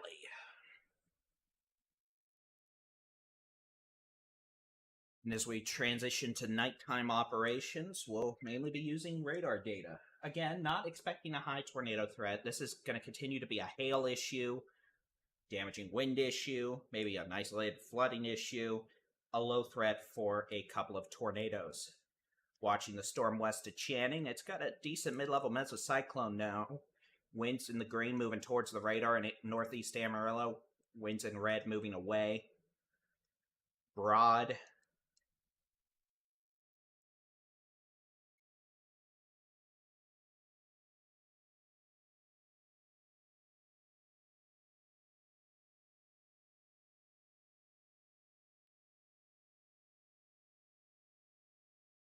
Excuse me, it's been a long day. We're going to be here. We got a little complex of thunderstorms. Maybe a little calm ahead feature near Spearman. Could start to see an increase in damaging straight-line wind potential across the northeastern Texas Panhandle with these storms. Almost a complex of storms. They're going to be moving east, probably 30 to 40 miles an hour over the next several minutes.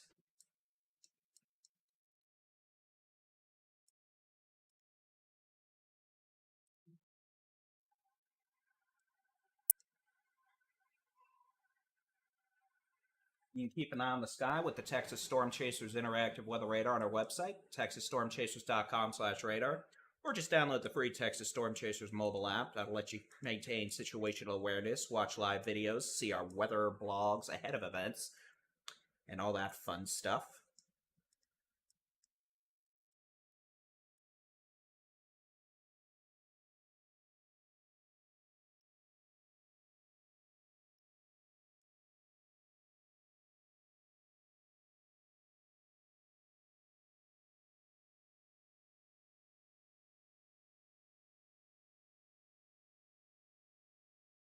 Head back down into West Texas. Still a thunderstorm near sundown, capable of maybe some small hail. A severe thunderstorm coming up to O'Donnell, capable of large hail to very large hail. Moving east, southeast, mainly east, about 20 miles an hour. Severe storm near Ruby, capable of producing a brief tornado. Maybe some quarter-size hail.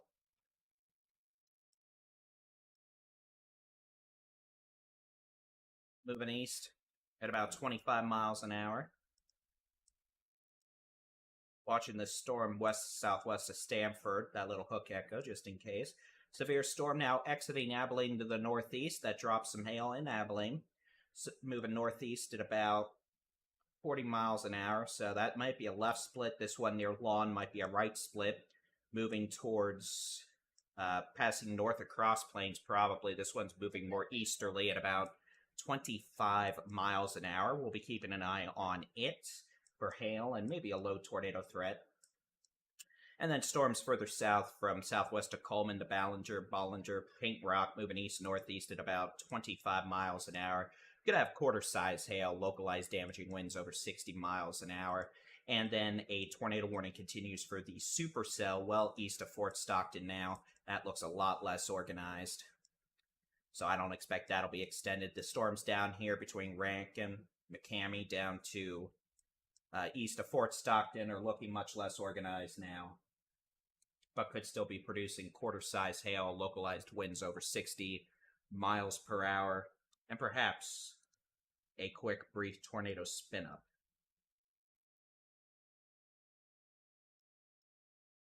As those storms move east at about 30 miles an hour.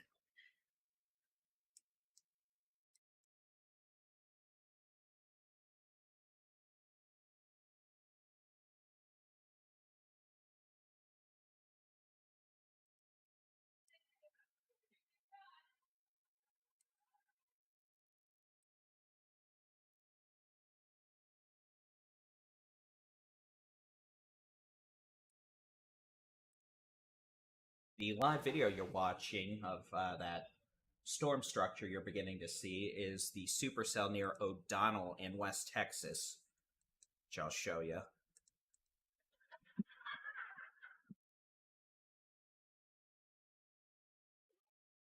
Is this? There we go, sorry. That'll be this thunderstorm here. Very impressive hail spike. And this is moving east at about 20 miles an hour. We'll get a better view of the storm from our storm chasers as they continue to approach the storm. But again, hail will be the main issue over the next several hours, along with damaging straight-line winds and a low threat for a tornado or two. A couple of storms trying to fire up over Happy. Hopefully, y'all can still hear me. We had a crawfish boil out in the house tonight. So if it ends up becoming too loud, I'll just have to quit doing coverage. But I believe they've moved on to horror movie.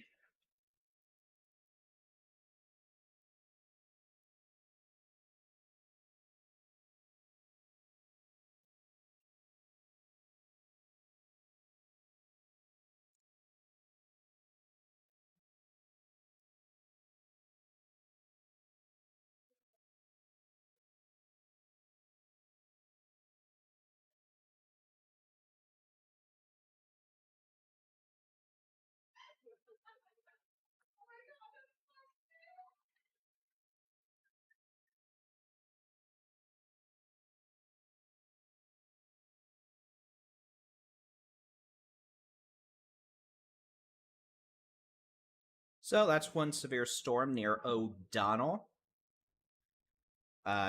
Decreasing storm in intensity, sat well east of Fort Stockton in a very rural area. A string of severe storms from near Ruby to north of Abilene. Got one near Long, south to Ballinger to Coleman, and those are moving east-northeast at about 30 miles per hour.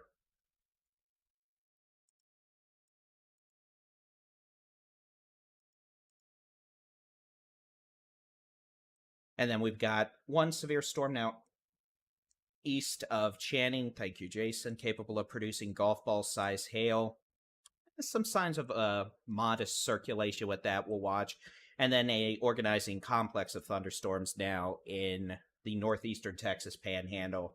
And those will be moving into western Oklahoma over the next several hours.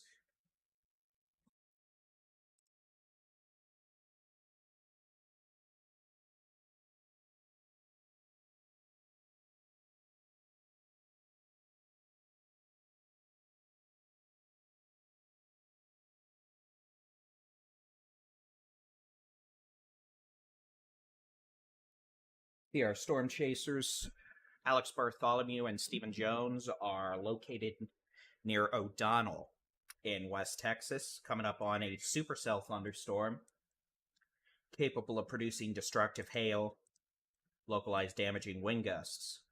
You can see the hail core on radar. It's hellacious, to say the least.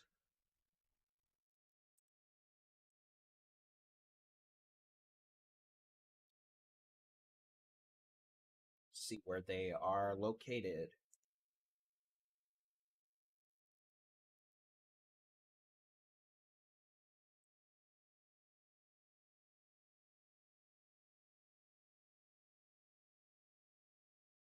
They are where I think they are. They might be playing in hail here in a minute.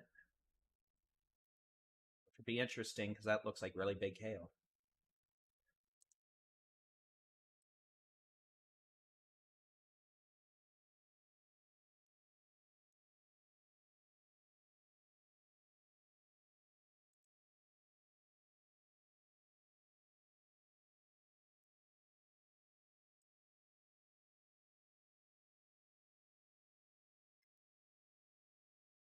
But hey, if you're watching us on Facebook, come on over, join us on the Texas Storm Chasers mobile app or Texas Storm Chasers website. Just search for Texas Storm Chasers in your device's app store or web browser, or just come on over to YouTube. Watch us live on YouTube. We're going to be terminating our live coverage stream on Facebook for now. Facebook does not favor live streaming for folks like us, so we try not to do it too often unless need be. So, hey, come join us. We've been live for hours. We'll be live for probably a few more hours yet. Come join us, Texas Storm Chasers, on YouTube.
This mute button, I'm gonna throw it in the river.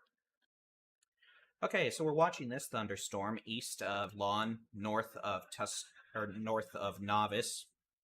That'll be moving east-northeast at about 20 to 25 miles an hour. Wee bit of a circulation with it, especially in the mid-levels, but nothing that screams tornado potential right now, but could have some quarter to golf ball size hail as it moves northeast towards Roden, west of Cross Plains. Thank you, Ryan. Further south, almost a line of storms at this point from Coleman southwest to east of Paint Rock, southeast of Bollinger. And then we've got a little cluster now moving northeast at about 40 miles an hour from southeast of Anson to near Albany. Could have some quarter-size hail there and damaging straight-line winds over 60 miles per hour. Yeah, we'll head back down into the southern Permian Basin. Frankly, these storms are looking much less organized than they were. Notice how we're not really dealing with any sort of individual discrete storms, more just like a little mass.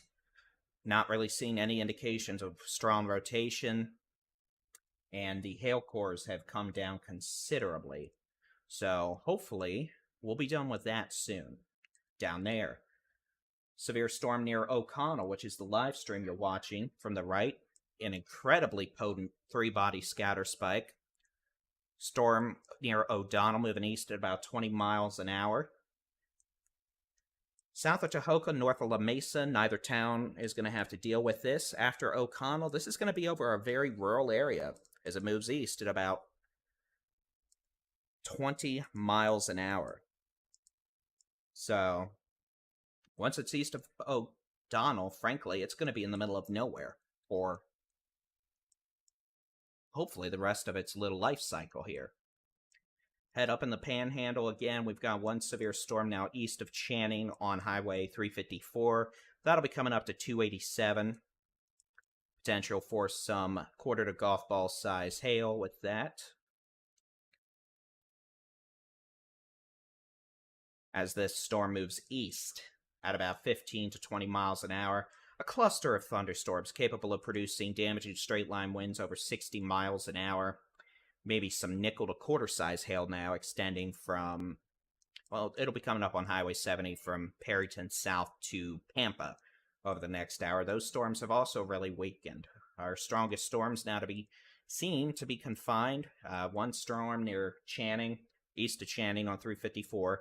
One storm near O'Donnell on 87. And then these little string of storms from near Coleman to west of Cross Plains to northeast of Abilene.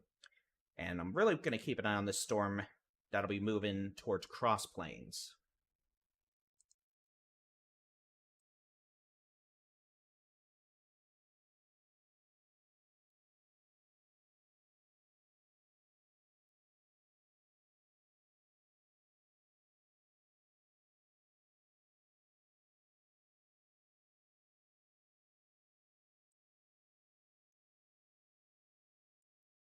Storm that'll be moving towards Cross Plains, moving east about 25 miles an hour, be passing over 283 in about 25 minutes. Continue moving east towards Cross Plains, be near town in about 1 hour.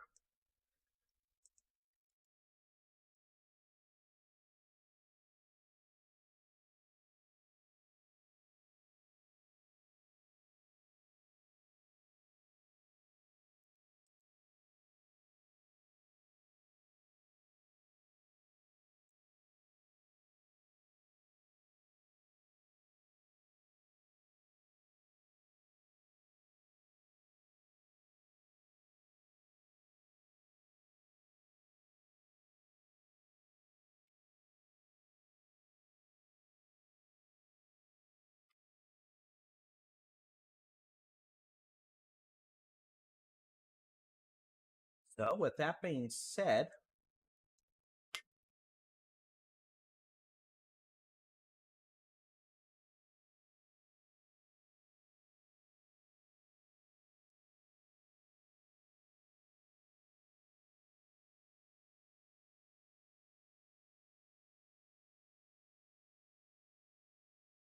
at this point, I think it's safe to say we're going to take a bit of a break.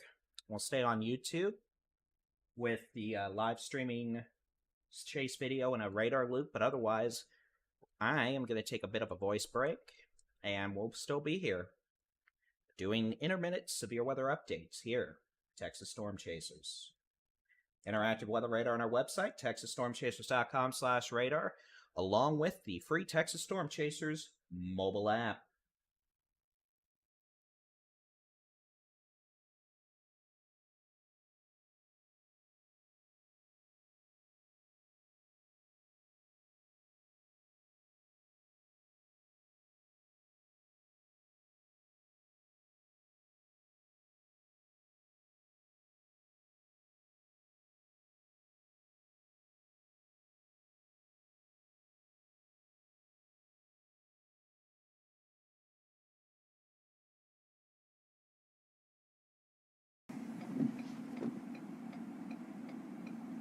Hard to see a little bit of motion with this, but that is lowering and rotating significantly at this point.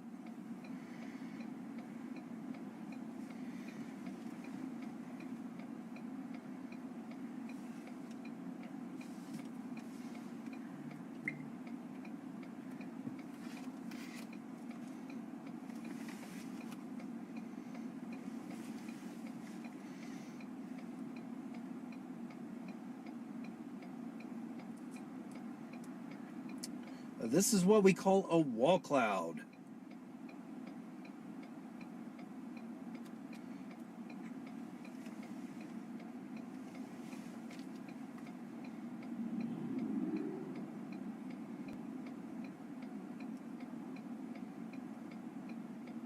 Is there an east option? I'm looking.